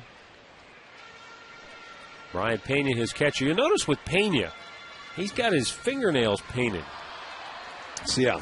So that it's a little bit easier for the pitcher to see what signs he's. Sometimes you see guys wrap tape around their fingers. Right. But he's just gone to the. Well, on a sunny day, you can see how clear you can really see him when he puts it down. You can see. Looks a little odd, but. Well, he also wears a skirt. 2-2 smash to straightaway center. Blanco's back. Won't get it. It's gone. Donald, a 2-out, 2-run homer, ties the game. His 4th blast of the season. Donald coming off the bench when Laporta was injured, and he delivers for the Tribe. Well, go figure. He didn't start this ball game, and the theme for the Indians in their win streak has been the long ball. This is going to be our McDonald's. I'm loving it because Jason Donald gets a fastball to his liking and goes straight away center field and hits the home run. And that'll tie this ball game up, and Chen went one fastball too many. Well, it was a heck of a battle. We talked about it. You know, sometimes you have a great at bat. You don't always see the results, but there's one case where you do.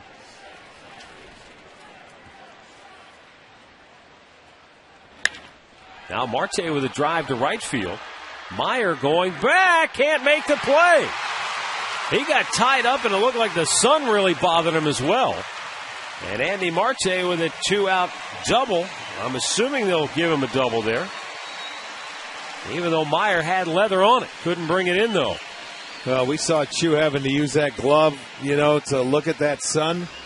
So that has got to be a bother out there for the outfielders. Marte stayed on it.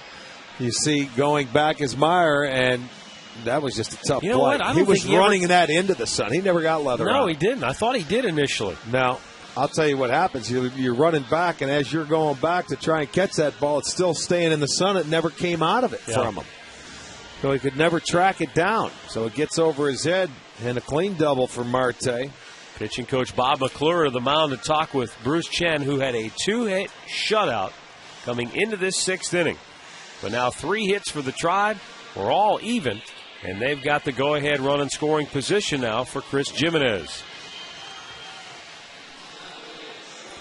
Absolutely right, man. 3 hits in the inning, more than they had in the first 5 innings. Well, that hit by Donald was the first knock for the Indians today with a runner on base. And he went deep to center, over the fence, and gone.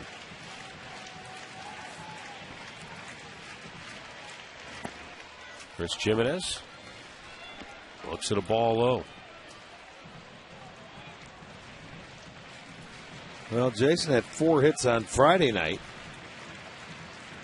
He had a very good night. Had a knock last night, getting the day off, and now he comes up with the big one.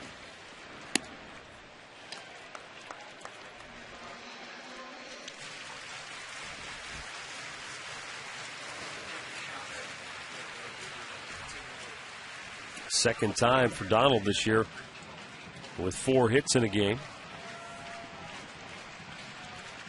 As you alluded to his performance on Friday night, swing and a miss. Boy, he pulled a string on that pitch.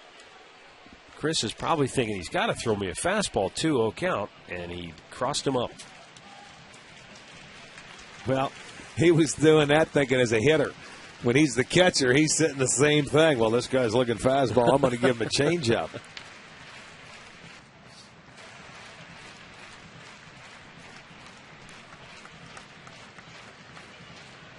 Marte, the go-ahead run at second base for the Tribe.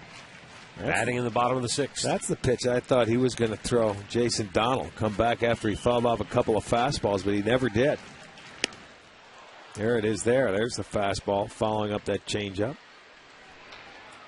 Jesse Chavez working in the Royals pen. He gave up the game-winning homer last night to Asdrubal Cabrera.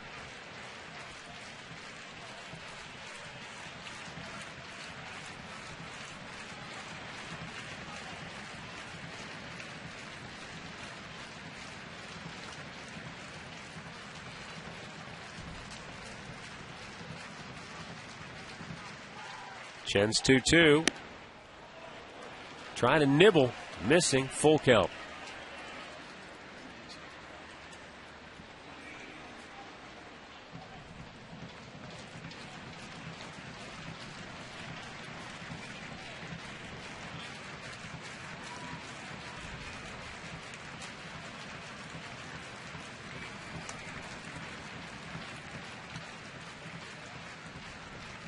The payoff pitch, and he fights it off. Stays alive. Pena out for a chat.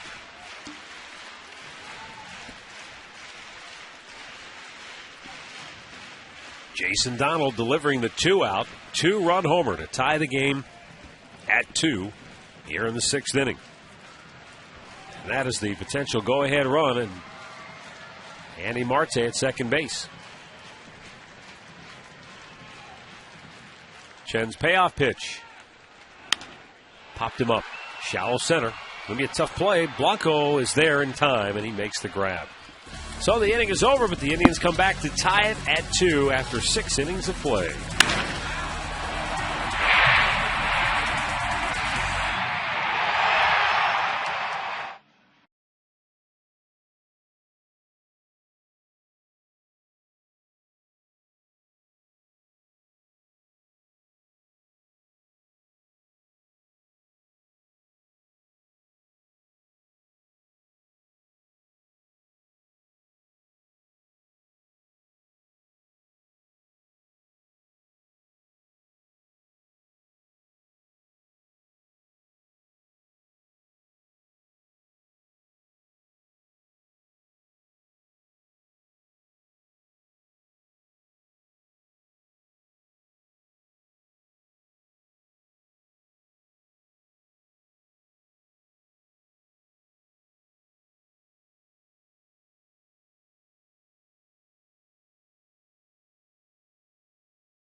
Find out more of what's possible at ATT.com. AT&T Rethink Possible.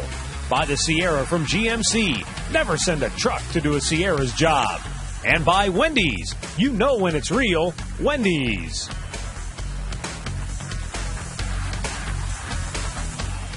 Well, it's a 2-2 ball game now as we go to the 7th inning, and Fausto Carmona is out to start this inning, even though he's already at 105 pitches on the day. Interesting, in Carmona's body of work today, he only has recorded 4 ground ball outs and none in the last 3 innings. Well, the funny thing was, out of his first 5 outs, 3 of them were ground ball outs and the 2 strikeouts. Right. Then it started where he, the ground ball. And I was thinking that's a good start for Carmona, getting the ball on the ground.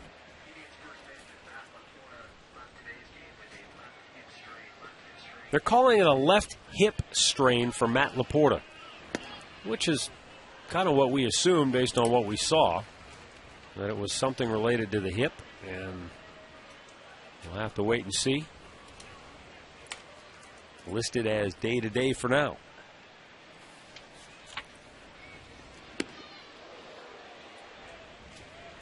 if you missed it earlier, this is what we're talking about. Laporta, he just seemed to grimace on that pitch at the plate.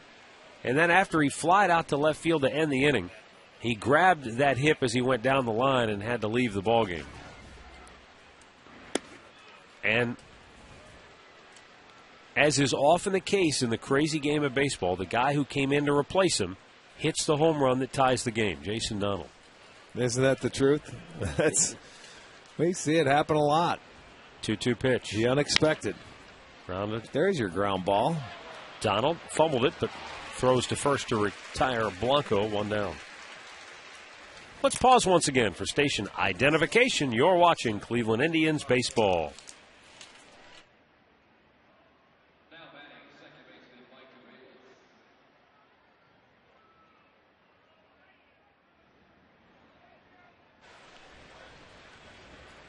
Glad to have you with us here on Channel 3 this afternoon. Matt Underwood, Rick Manning.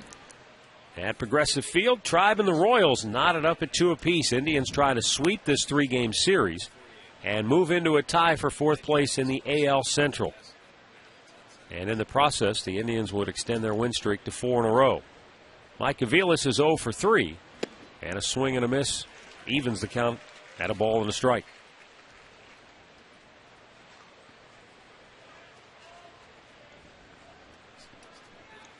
This scoreboard update is brought to you by Wendy's. You know when it's real. Wendy's. Aviles literally singled right through Fausto Carmona. And a 1-out base runner now for KCA AT CLE.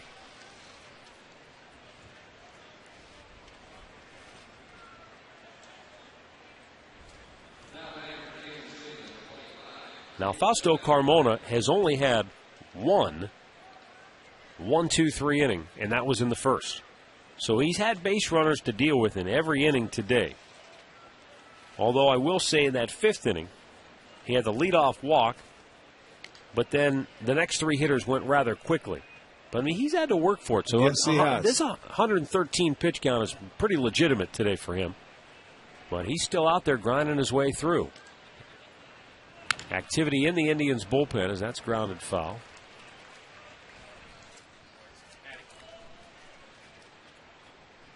His high for the year is 118 pitches. But the one thing we've always known about Carmona, he's a horse. I mean, he's a guy who goes out there. He can handle a little bit of the extra workload. He's a big man. You're exactly right. I mean, they haven't had stressful, guys on third base. The one inning they hit quick sacrifice flies, and he was out of it. You know, they did it early in the count. And it seems like they're getting after him early in the count here. There's a ball driven deep left center, and that is going to find the fence. Coming around third, Mike Aviles is going to score the go-ahead run for Kansas City. So KCA AT CLE with just his 2nd hit in the series and his 6th RBI on the year puts Kansas City ahead 3-2. Well, he stayed on that ball nicely. The first extra base hit of the afternoon for the Royals, and it's going to give them a run. You see a sinker that maybe stayed up. It was stayed on the same plane, and Kaihui, he drove it to left center field. He didn't try to pull that ball, and it short hops the wall. Crow gets it in, but not before Aviles can score. So the Royals will take a 3-2 lead. And now Billy Butler, who is 1 for 3 with a single and a run scored back in the 4th.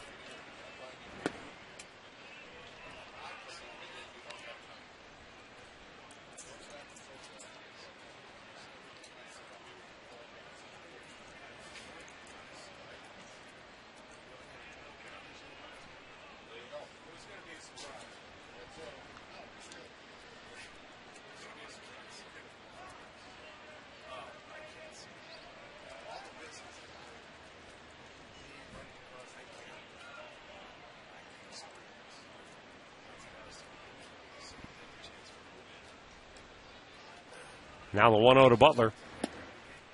And that's low, and Chris Jimenez is going to go out and talk to Fausto, but it looks like the tank has emptied on Carmona. Well, he had Smith up out in the bullpen that I can see from here, and I thought he was up for Butler in case he comes to the plate. Well, now that the double drove in the third run, Carmona remains in the game, and I'm not sure. Do we have a left-hander up out there? I can't see it. Tony Sipp. All right, and then you've got the switch hitter Benjamin, who is on deck. 2-0 to Butler. Mashed deep center. Crow back. Dives and makes a great catch. And Kaiahui has to go back to second base. 2 down in the inning. Crow left his feet, made the stab, and hung on when he hit the turf. This ball hit right on the nose, and you can see Trevor Crow going back. Makes the diving catch, gets up, and throws it in, and that's going to do it for Fausto Carmona. So Carmona will leave after 6 1/3 innings of work here today. And 118 pitches on the afternoon. And the Royals now lead it 3-2.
And this pitching change is brought to you by H.H. Gregg. Tony Sipp on for the 57th time this year. 2 wins, 2 losses, ERA .474.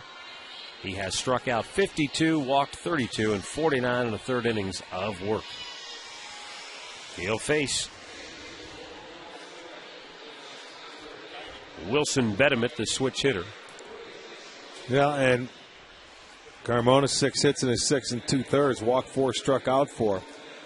Last night it was Benemet who drove in the tying run off Rafael Perez from the right side of the plate. This guy's having just a solid year with Kansas City. 362 from the right side, 325 from the left.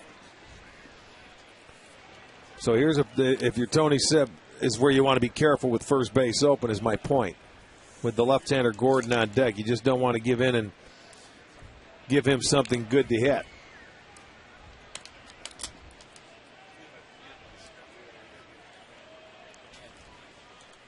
I think I said before, Carmona's day over after 6 1/3. He goes 6 2/3 here this afternoon. But he's now on the short end. Good pitch by Sipp in for a strike.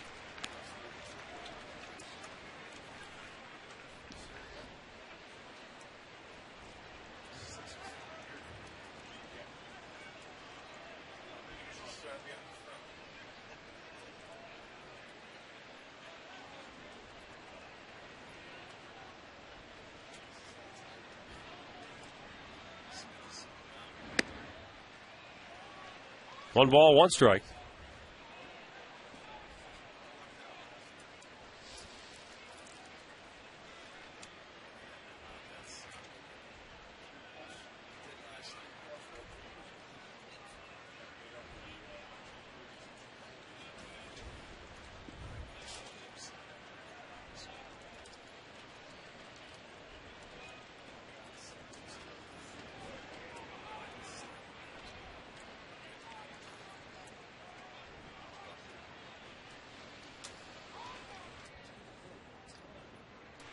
Now the 1-1 pitch. Bounced it in there. 2 balls and a strike.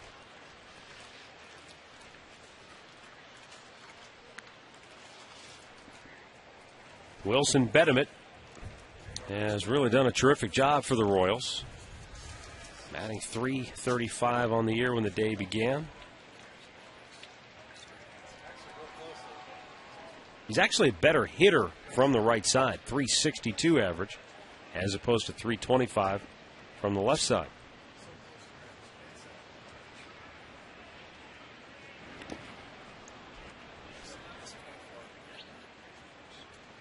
A little more power from the left side. 6 homers, 4 from the right.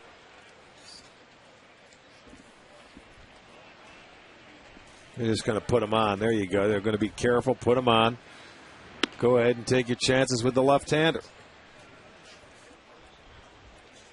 So 2 on, 2 out, and Alex Gordon, who is 2 for 3, will be the batter.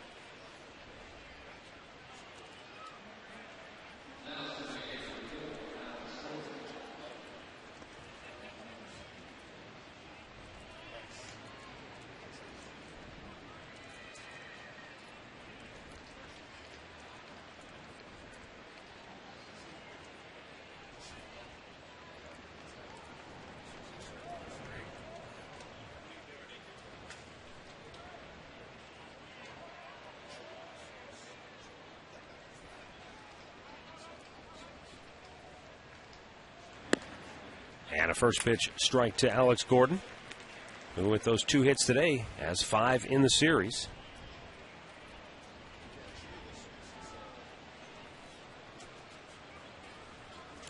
He has really taken to his new position in the outfield. Yeah, and he likes playing against the Indians. Boy, does he. And Fausto Carmona, he really has his number. Yeah, he is. 2 more hits today. What, he's around 500 coming in. Yeah, he was 8 for 19, so he is now 10 for 22.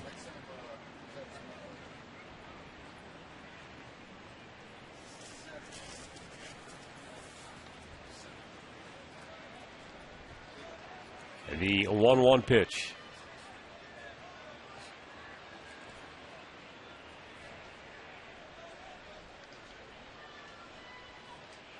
Tony Sipp really slowing the pace down here with 2 men on base.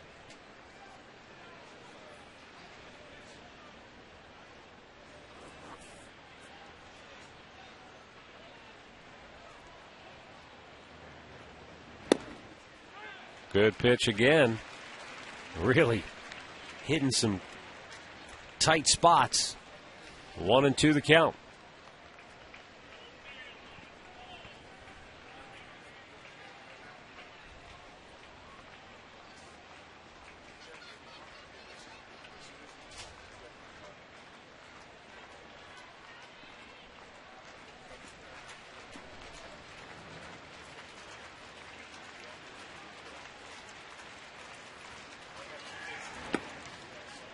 Two balls, 2 strikes, as Gordon was not going to chase that time.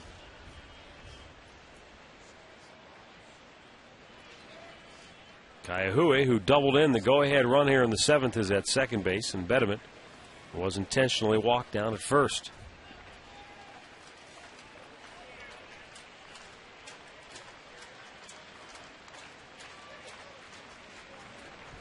And the 2-2. Swung on and missed. He got him to chase that time. The Royals leave 2, but they take the lead 3-2. Stretch time in Cleveland.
As we move to the bottom of the 7th here at Progressive Field, a reminder that Panini's is the home of the overstuffed sandwich with 3 new locations now open in Chagrin Falls, Solon, and Brunswick, coming soon to Twinsburg.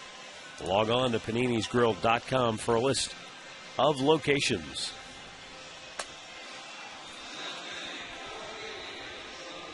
Bruce Chen has gone 6 innings, giving up just 5 hits. 3 of them came in the 6th inning when the Indians came back to tie the ball game.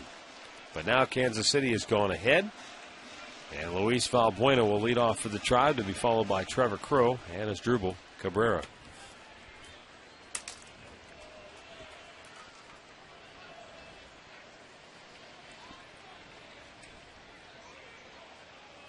Valbuena 0 for 1 with a walk. Chen's 99th pitch of the afternoon coming up right here.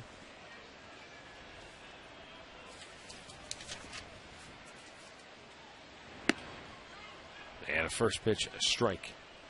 17 of 27. First pitch strikes for the Royals left-hander. You know, he's right about on course he was in his last start against the Indians. One-up smash. Betancourt with a long throw, not in time. And Valbuena, even though Kaihui bobbled it, beat it out anyway.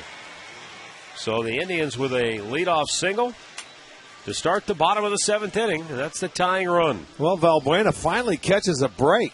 I mean, it was a good play, but Betancourt had to stop, get it going. He would have been safe even if Kaihui picks that ball cleanly. You could see his foot was on the base, and he wants that call. He needs to hit into a little bit of luck. Ned Yost looks like he's going to pull the plug. He left Chen in to face the left-handed hitting Valbuena, but that will do it. So we've got a timeout here at Progressive Field. KC on top, 3-2.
He goes to right-hander Jesse Chavez on for the 12th time this year. 2 up, 2 down, 692 earned run average.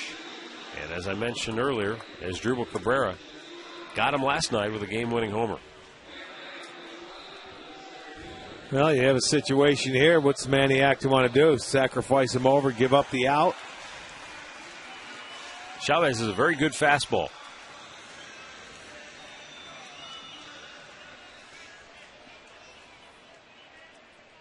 Crow 0 for 3. Reached on an error by the first baseman back in the 3rd. Big swing and a foul right back. Bedimit, the third baseman, was creeping in, looking for that bunt that you were talking about. You know, if that's the play. But it looks like Maniac turning him loose, at least early in the count, if he's going to bunt. This would be the shot. You said he's got a good fastball, so give him a shot at the fastball. Why give up an out? That's what we're looking at. Unless he gave him one shot, and we'll see what happens. You know, I remember before the season even began, talking with Manny one time, and that strategy of bunting a runner over to second base. I mean, there are stats that show you the percentage of times that actually leads to a run, and it's not really all that favorable.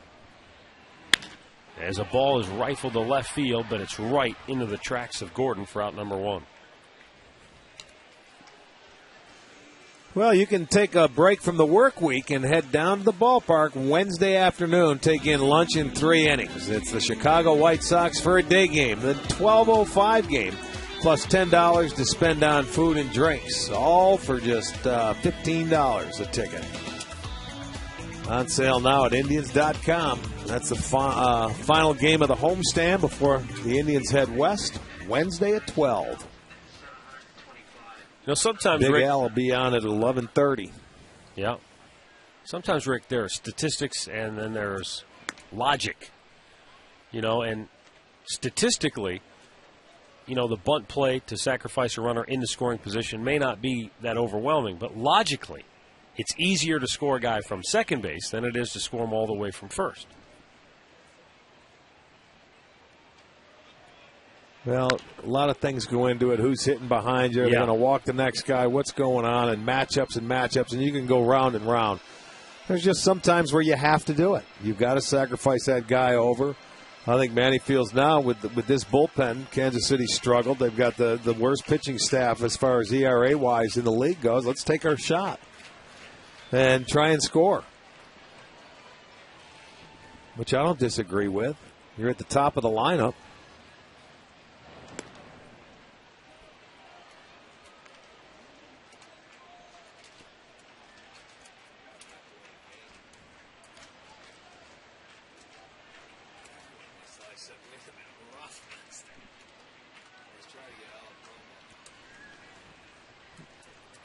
One pitch. Yeah, you kind of threw me there with that line about Al being on at 11:30 Wednesday. I don't know what he's going to be on. He won't be here. No, I forgot. We're not televising Wednesday.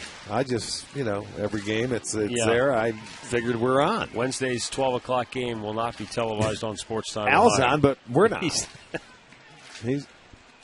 2-1 pitch. Well, maybe on computer doing it. I don't know. Well, I wonder. I would not be surprised if that game would be televised in Chicago. Oh, yeah. I'm sure it is. And so perhaps if it's on WGN, you could see it in Cleveland. I don't know how that works. Not sure.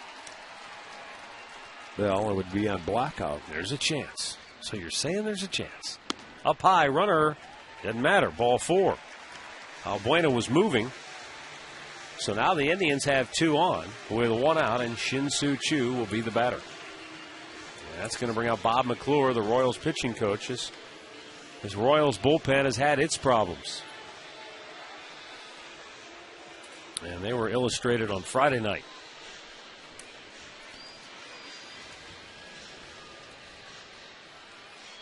Tomorrow night at 11, it's the debut of the Mid-American Conference Football Preview Show. I'll sit down with Frank Stams and take an in-depth look at each of the schools in the MAC.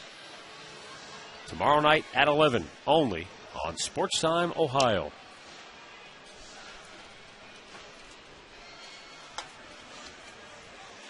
That'll be a lot of fun. MAC football coming to STO this fall, as well as basketball in the winter.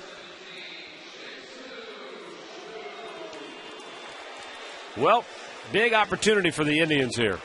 2 on, 1 out. And you've got your best hitter at the plate. Choo is 0 for 3 on the day.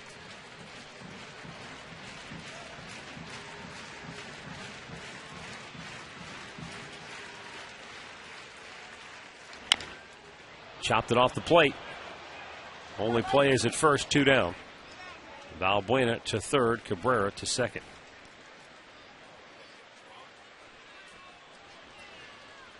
Michael Brantley coming out to pinch hit for Duncan.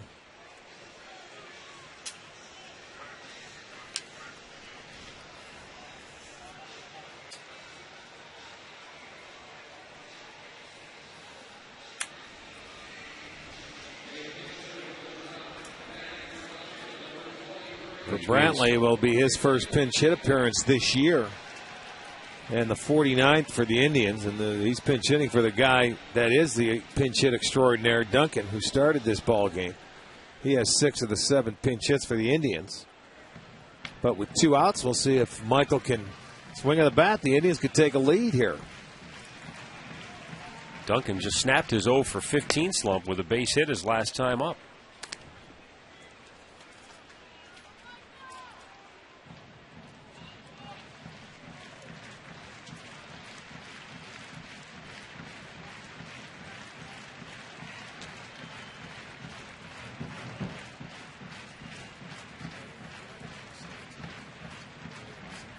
Chavez with the 0-1. Outside corner called strike 0-2.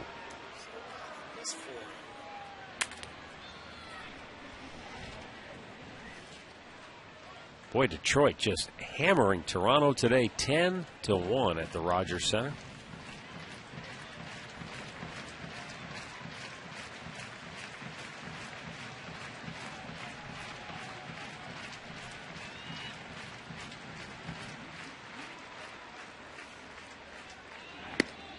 A little bit outside.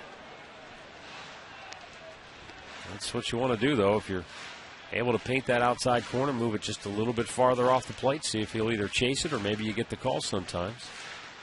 No, Brantley, a hitter, we've mentioned it. He's not afraid to hit with 2 strikes. He's got a good eye at the plate. He has a pretty good knowledge of the strike zone.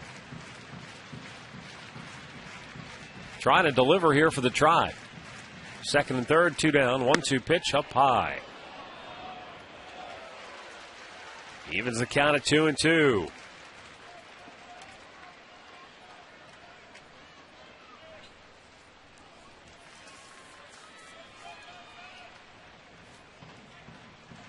Yankees lead the White Sox 2-0. They're in the 5th at U.S. Cellular Field. Rangers and A's scoreless in the second. A lot of late games today. 2-2 pitch. Struck him out looking. And the Indians leave 2 stranded. We'll go to the 8th, 3-2 Kansas City.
Well, it's a 3-2 Kansas City lead as we go now to the 8th inning. And Trevor Crowe slides over to left as Michael Brantley goes into center.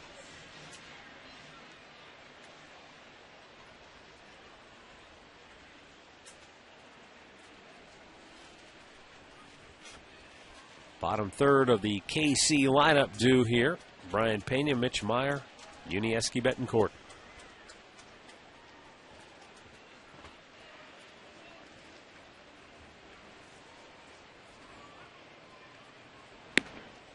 Fastball at the belt for a strike. Pena drove in a run in the 4th inning with a sacrifice fly.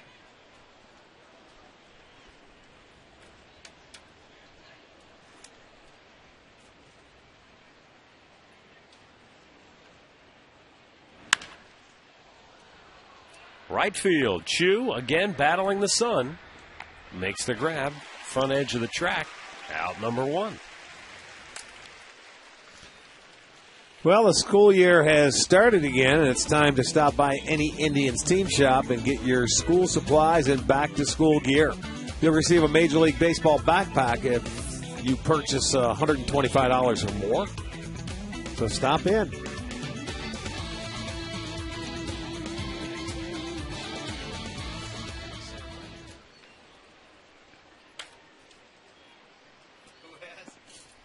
Down low. Mitch Meyer with a 1 out here in the 8th. Had a sac fly in the 4th inning.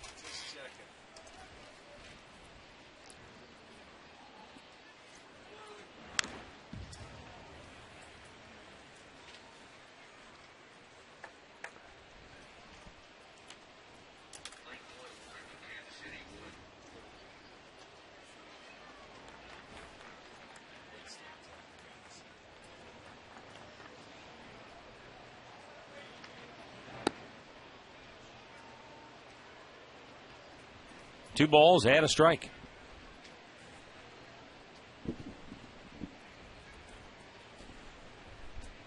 Tony Sipp came on and got the final out of the 7th inning. That ball's mashed. Deep right field. Chu back, looking, and gone. Mitch Meyer with his 5th home run of the year. And his 35th run batted in makes it 4-2 Kansas City.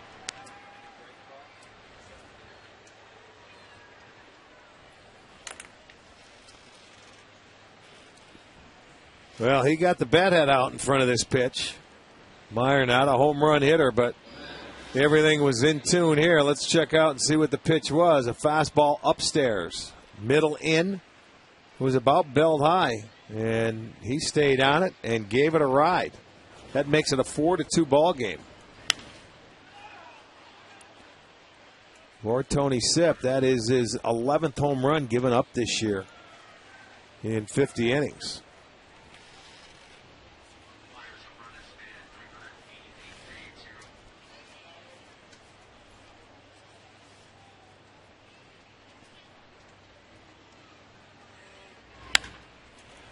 In the air, left center.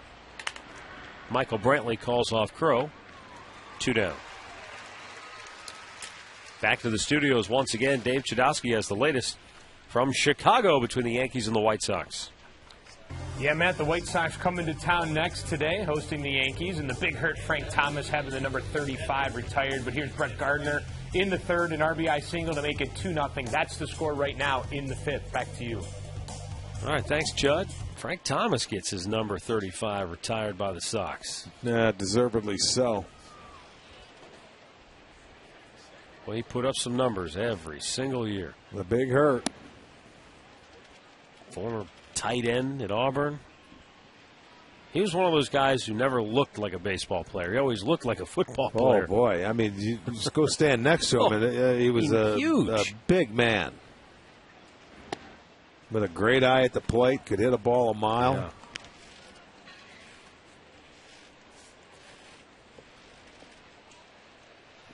Right-hander Blake Wood heating it up for KC. 10 balls, 10 strikes for Tony Sipp. Now that one misses up high. So more balls than strikes for the Indians left-hander. 2 down here in the 8th inning. Gregor Blanco has walked twice and stole a base today. And a borderline pitch is called a strike.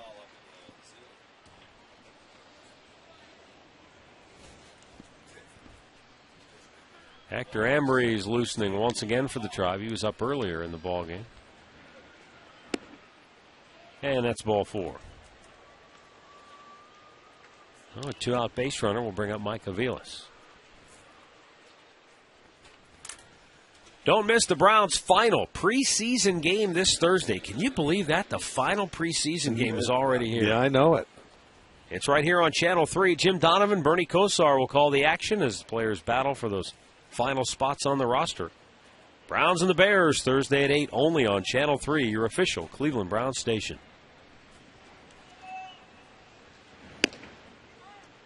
Aviles takes a strike.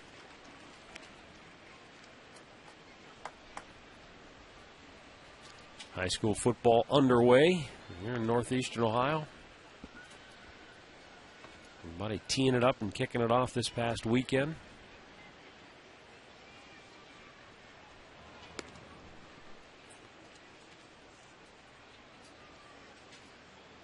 You're talking about the back-to-school deal.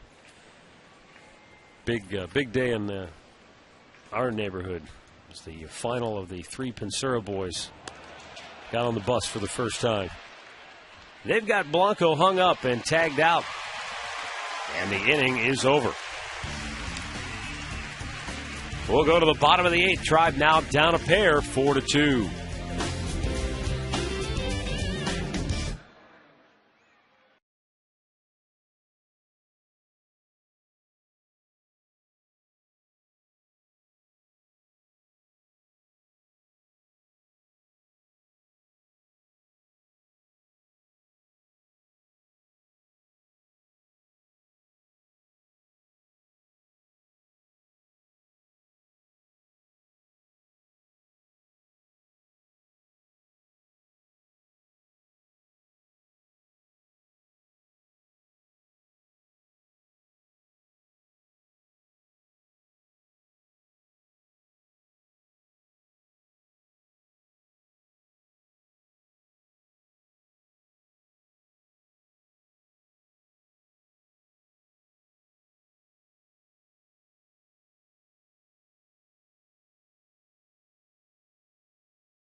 Score right now as we go to the bottom of the 8th inning.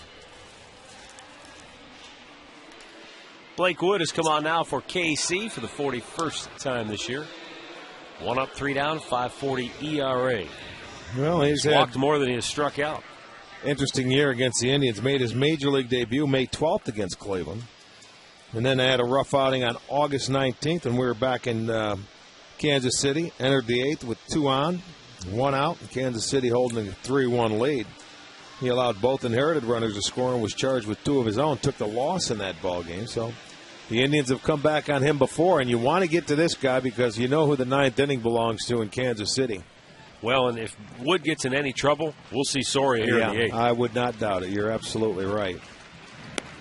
Down and in to Nix, who is 0 for 3 today. You know, the Indians so far today, clutch hitting. They did a terrific job on Friday night. They, with runners on base, were 12 for 25 and 7 for 18 with runners in scoring position. But today, 1 for 14 with runners on base, 1 for 8 with runners in scoring position. In the last 2 days, they got back to, I shouldn't say normal, they struggled. Saturday was 1 for 11 and 1 for 9.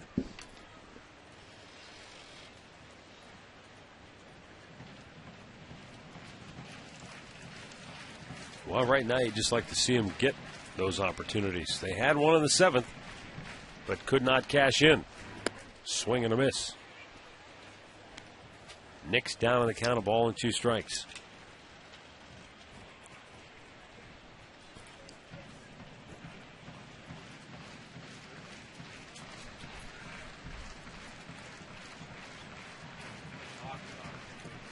There's Jason Donald, who hit the 2-run homer with 2 outs in the 6th. That tied the game briefly. And Nick strikes out to start the 8th.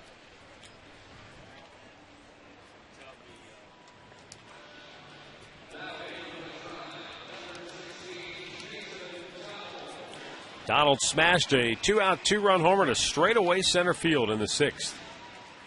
In his first and only at bat of the day, he came on when Matt Laporta injured his hip earlier in the ballgame. And the Indians reshuffled their entire infield.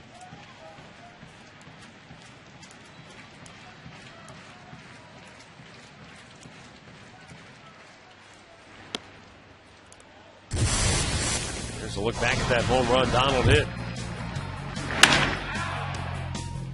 Got the fastball and blasted it. He sure did. Center field, man. That's a little pop right there. Out of plate on the right side.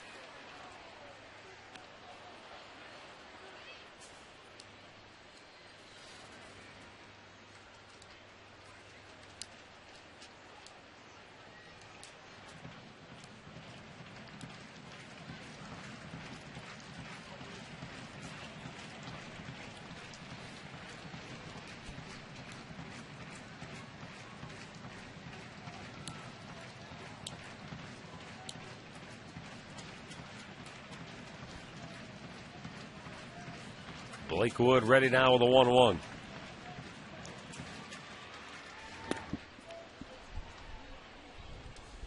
And now he's ahead in the count. So Joaquin Soria is up and getting loose just in case they should need him here in the 8th, because Ned Yost doesn't want to get swept. And he hasn't had to use him so far in the series.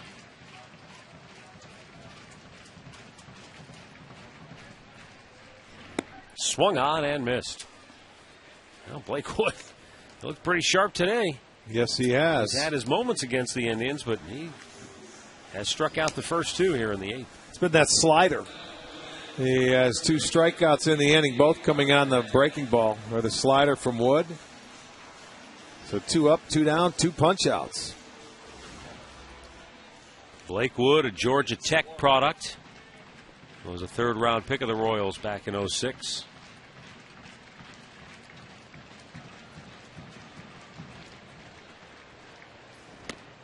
Up high, no, a called strike. Andy Marte, a couple of hits on the day, a single and a double.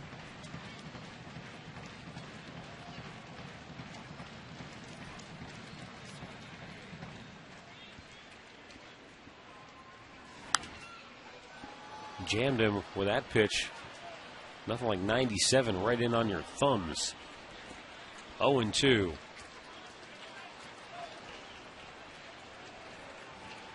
Well, when you're throwing 97 and you've got movement going in, that's why that slider away has been a strikeout pitch.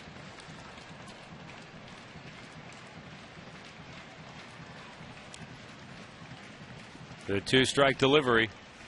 There it is. Yes, indeed. And he strikes out the side. We go to the 9th. 4-2 KC.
Into the ninth inning, 4-2 Royals.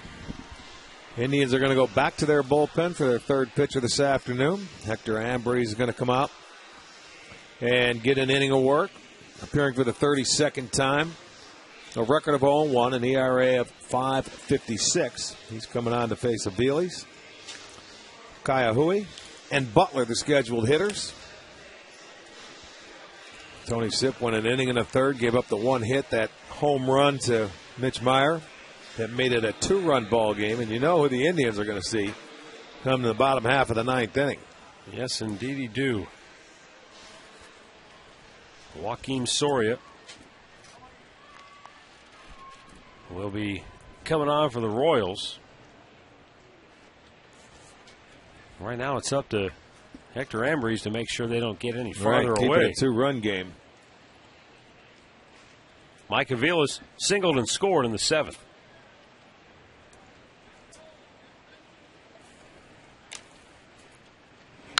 And it's fouled right back out of play.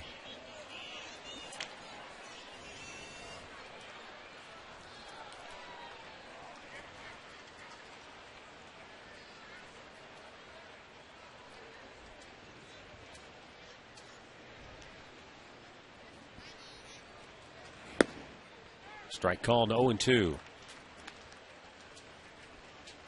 The Minnesota Twins are out in Seattle to battle the Mariners at 4 o'clock. Tampa Bay hosting Boston. That's the late game at 8 p.m. tonight.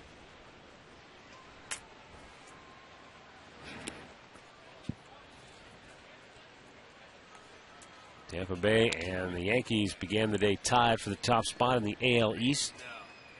Yankees lead the White Sox 2-1 in the 6th. Both New York and Tampa looking for their 80th wins of the year, most in baseball.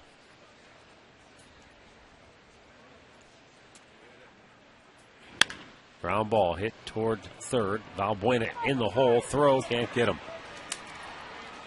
Perfectly placed for Aviles, and he's got his second hit of the day.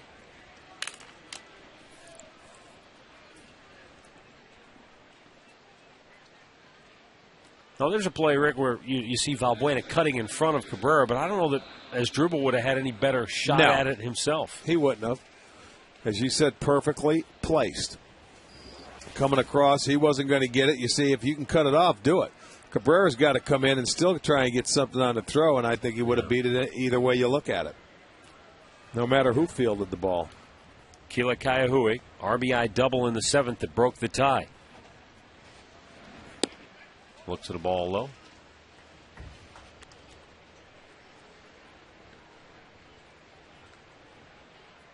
You know, it just kind of dawned on me, Rick, that you're talking about with Tampa and New York. You're talking about two teams that could go to 30 games over 500 and still not have the outright lead in first place. Yeah. In your division. That's something. 30 games above 500. They're both 29 going into today. Well, that's that Eastern Division. It's the beast of the East, man. But usually, if you're 30 games over 500, not only are you in first place, but you're usually comfortably in first place, but not this year. No, even the Red Sox are only 5.5. Well, back. I was going to say, they have 74 wins, and they're not far behind. They needed a win. They would have been looking good for them if they could have swept. So it's a big game for them tonight to try and get that one game back. Haven't picked up anything.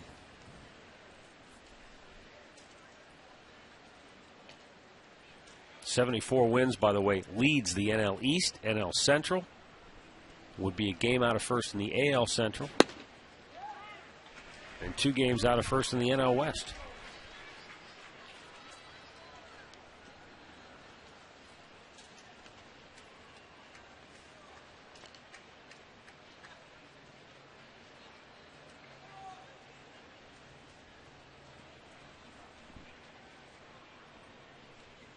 Ned Yost looking on as his team trying to increase its lead here in the 9th.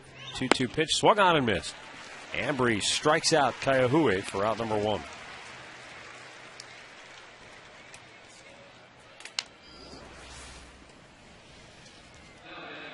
Nothing quite like a well-located fastball. Absolutely. Down and away on the outer edge at the knees.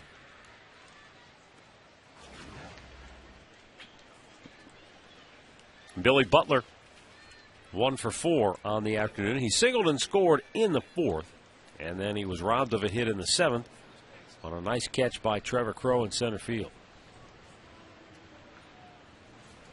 Runner goes, swing and a miss, throw down, not in time. And Mike Aviles has his 7th steal of the year.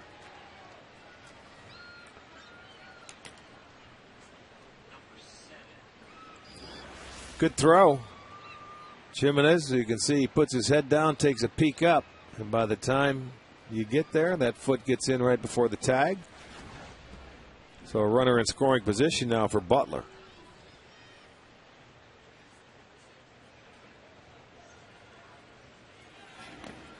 Good block by Jimenez.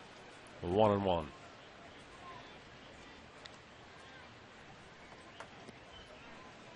Padres are in action at 4 o'clock against the Phillies.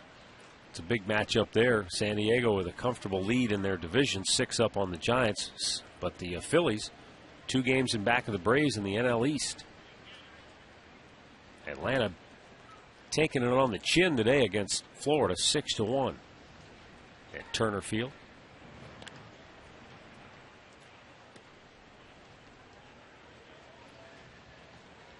Who knows how it's going to play out, Rick, but it's a terrific final chapter in the career of Bobby Cox as manager, who announced that this would be his last season. And the Braves are on their way to winning another division title for him. Well, they're going to have their work cut out for them because Philadelphia is coming back getting healthy. And they beat the Padres the first 2 games of that series. Oswalt got it started. He was dealing. Yeah, there's another example where Padres have suddenly lost 3 in a row, and yet the Giants, who are chasing them, have also lost 3 in a row.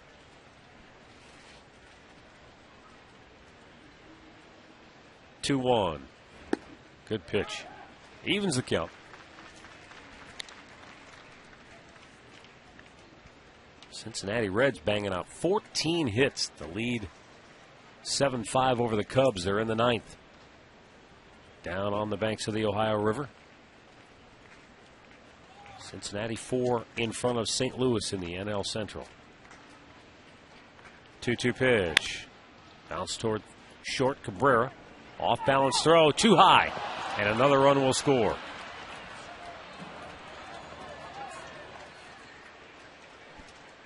(5-2) Kansas City, and Butler moves into second base. Well, that's too bad because Cabrera had a string going of about 34, 35 games without an error. And this one is going to come on the throw. He just put too much air underneath it. Marte at first couldn't come down with it. It's probably going to be a base hit and an error, but no RBI. Right. Yes, base hit and an error.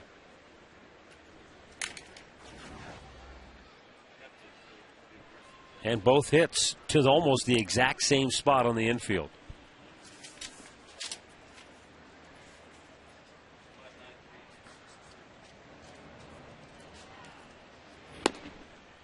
Wilson Betterman, 0 for 2, couple of walks and a run scored.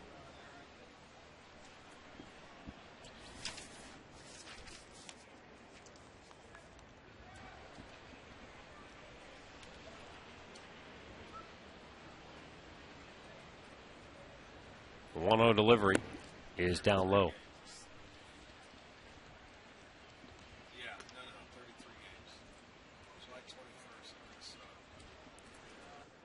That span for Cabrera as far as making an error. He hasn't made an error since July 21st. Span of 33 games.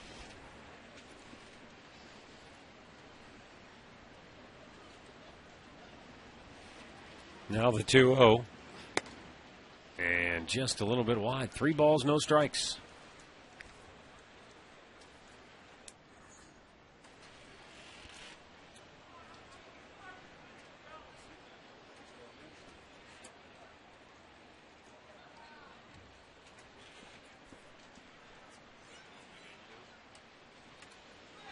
Ambrose misses again. Ball 4. He walked him on 4 straight. 2 on, 1 out. And the left-handed hitting Alex Gordon to the plate. Let's pause once again for station identification. You're watching Cleveland Indians baseball.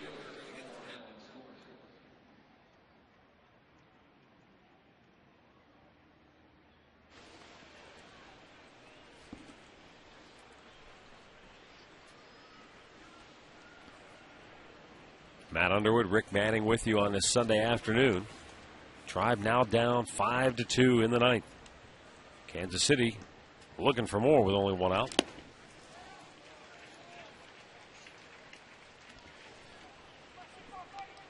Alex Gordon, 2 singles to start today. Since then, he has flied to center and struck out.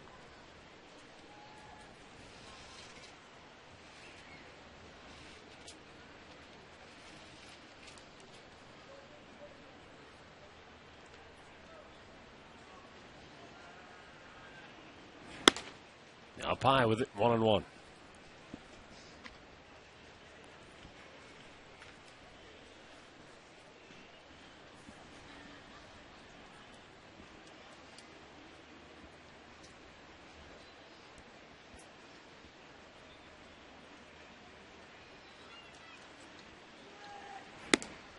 Swung through it. 1 ball, 2 strikes.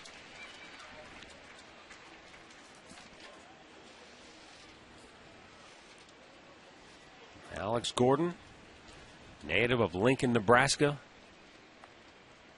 Played for the Cornhuskers, was the Royals' first pick in '05. He pretty much was good at anything he played as a kid. Basketball, football,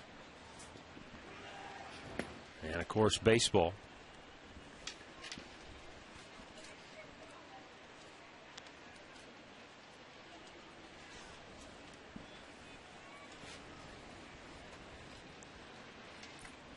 His older brother, Eric, played college baseball at Nebraska, Omaha.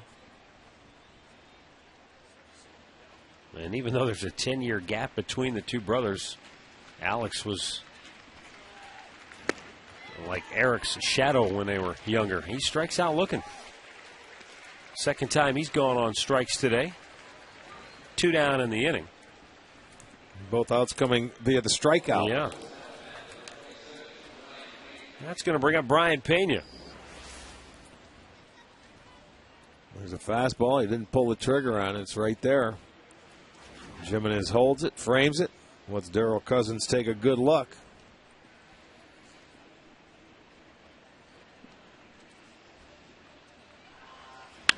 And there's a line drive single to center field. Coming around third, being waved home is Butler. Brantley's throw to the plate is way offline. Runners will move up. Now to throw down to second base, and they got him. Pena tagged out, trying to slide into second. But the Royals get 2 in the ninth. And they now lead it 6-2.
Beautiful afternoon on the waters. Here at the ball yard, Tribe down 6-2, bottom of the ninth inning. Last chance for the Wahoos coming up right here. It's going to be Chris Jimenez, Luis Valbuena, and Trevor Crow. Joaquim Soria on now for Kansas City. Thanks to their offense, no longer a save situation for the big right-hander. Well, you got to bring him in. He hasn't pitched in the series. Hasn't had an opportunity for a save, even though this is not an opportunity. It was before the ninth inning. He's going to come out and get some work in.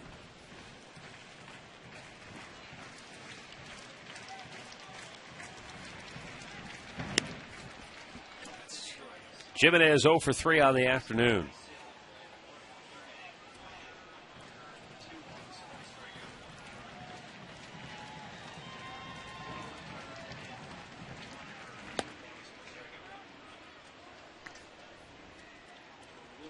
Famous Dodgers scout Mike Brito originally signed Joaquim Soria out of Mexico. But the Dodgers released him after he pitched in just 4 games in the Dominican Summer League.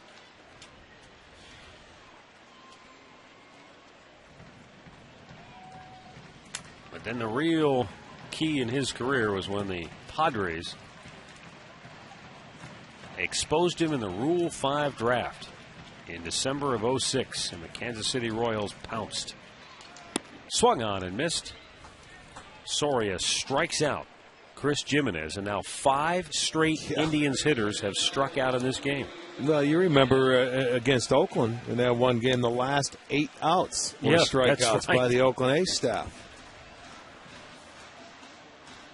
Was that the game that the big guy pitched at the end? Was throwing 100 miles an hour? Yeah. H-Rod. Henry Rodriguez. Yes, H-Rod. Hot Rod. Call him Mr. Rodriguez.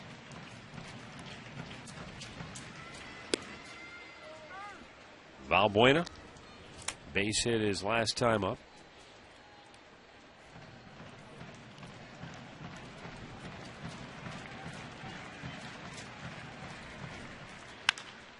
Line down the left field line, but it goes foul. The other neat story about Joaquim Soria was that just 2 days after the Royals selected him in that Rule 5 draft, he went out and pitched a perfect game in Winter Bowl in the Mexican Pacific League. Struck out 9 and threw 101 pitches. Yeah. Well, and when he was with San Diego, he was a starter. Kansas City's the one that made him a closer.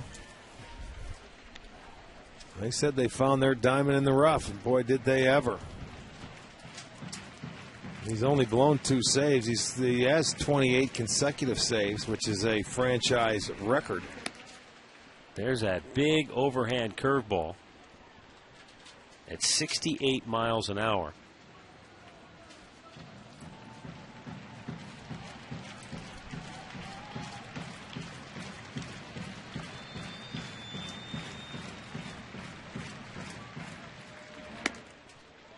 That pitch that Soria throws, he says it floats. Vin Scully, the legendary broadcaster for the Dodgers, called it a soap bubble because it reminded him of when the kids would, blow through that little plastic wire, make a soap bubble. He said that's what it looked like to him. Never gets there. He just keeps floating. And then he's got that good fastball that he can throw by as well. 6 straight Indians hitters have struck out now in the game. And there are 2 down in the ninth. Joaquim Soria will face Trevor Crow now with 2 down and the bases empty.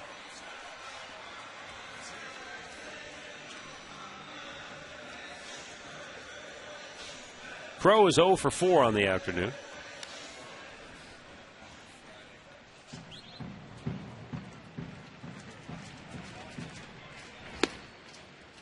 Fastball, strike 1.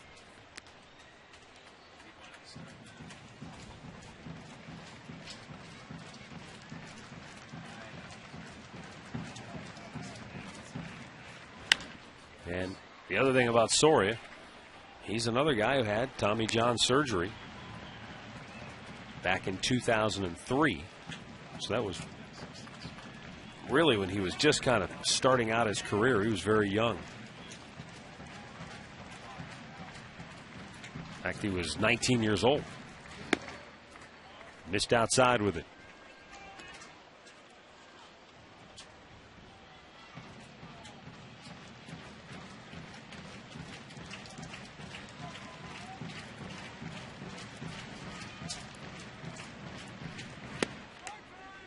Struck him out looking, and the game is over. And the Royals pitchers combined to strike out the last 7 Indians hitters of the game. Incredible. And the final score today, Kansas City 6, Cleveland 2. The Royals avoid the sweep with a win here this afternoon. And Kansas City is now 55 and 75 on the year. Indians drop to 53 and 77. Losing pitcher today for the Tribe, Fausto Carmona. He drops to 11 and 13. The winner for Kansas City is Bruce Chen, who is now 9 and 7 on the year. Well, it's time now for our play of the game, brought to you by Key Bank. Switch to Key and get a free Sony Bloggy. Visit key.com/bloggy for details. Well, it's going to come back in the 4th inning. Matt Laporta, the hitter, you see him take right there. Winston's in a little bit of pain. And the next time he pops out, goes to first base, ends up leaving that ball game. You see he's got a little pain in his hip. We don't know exactly what it is. We'll have to find out more. And it'll be day to day. So that is going to be our Key Bank key play of the game.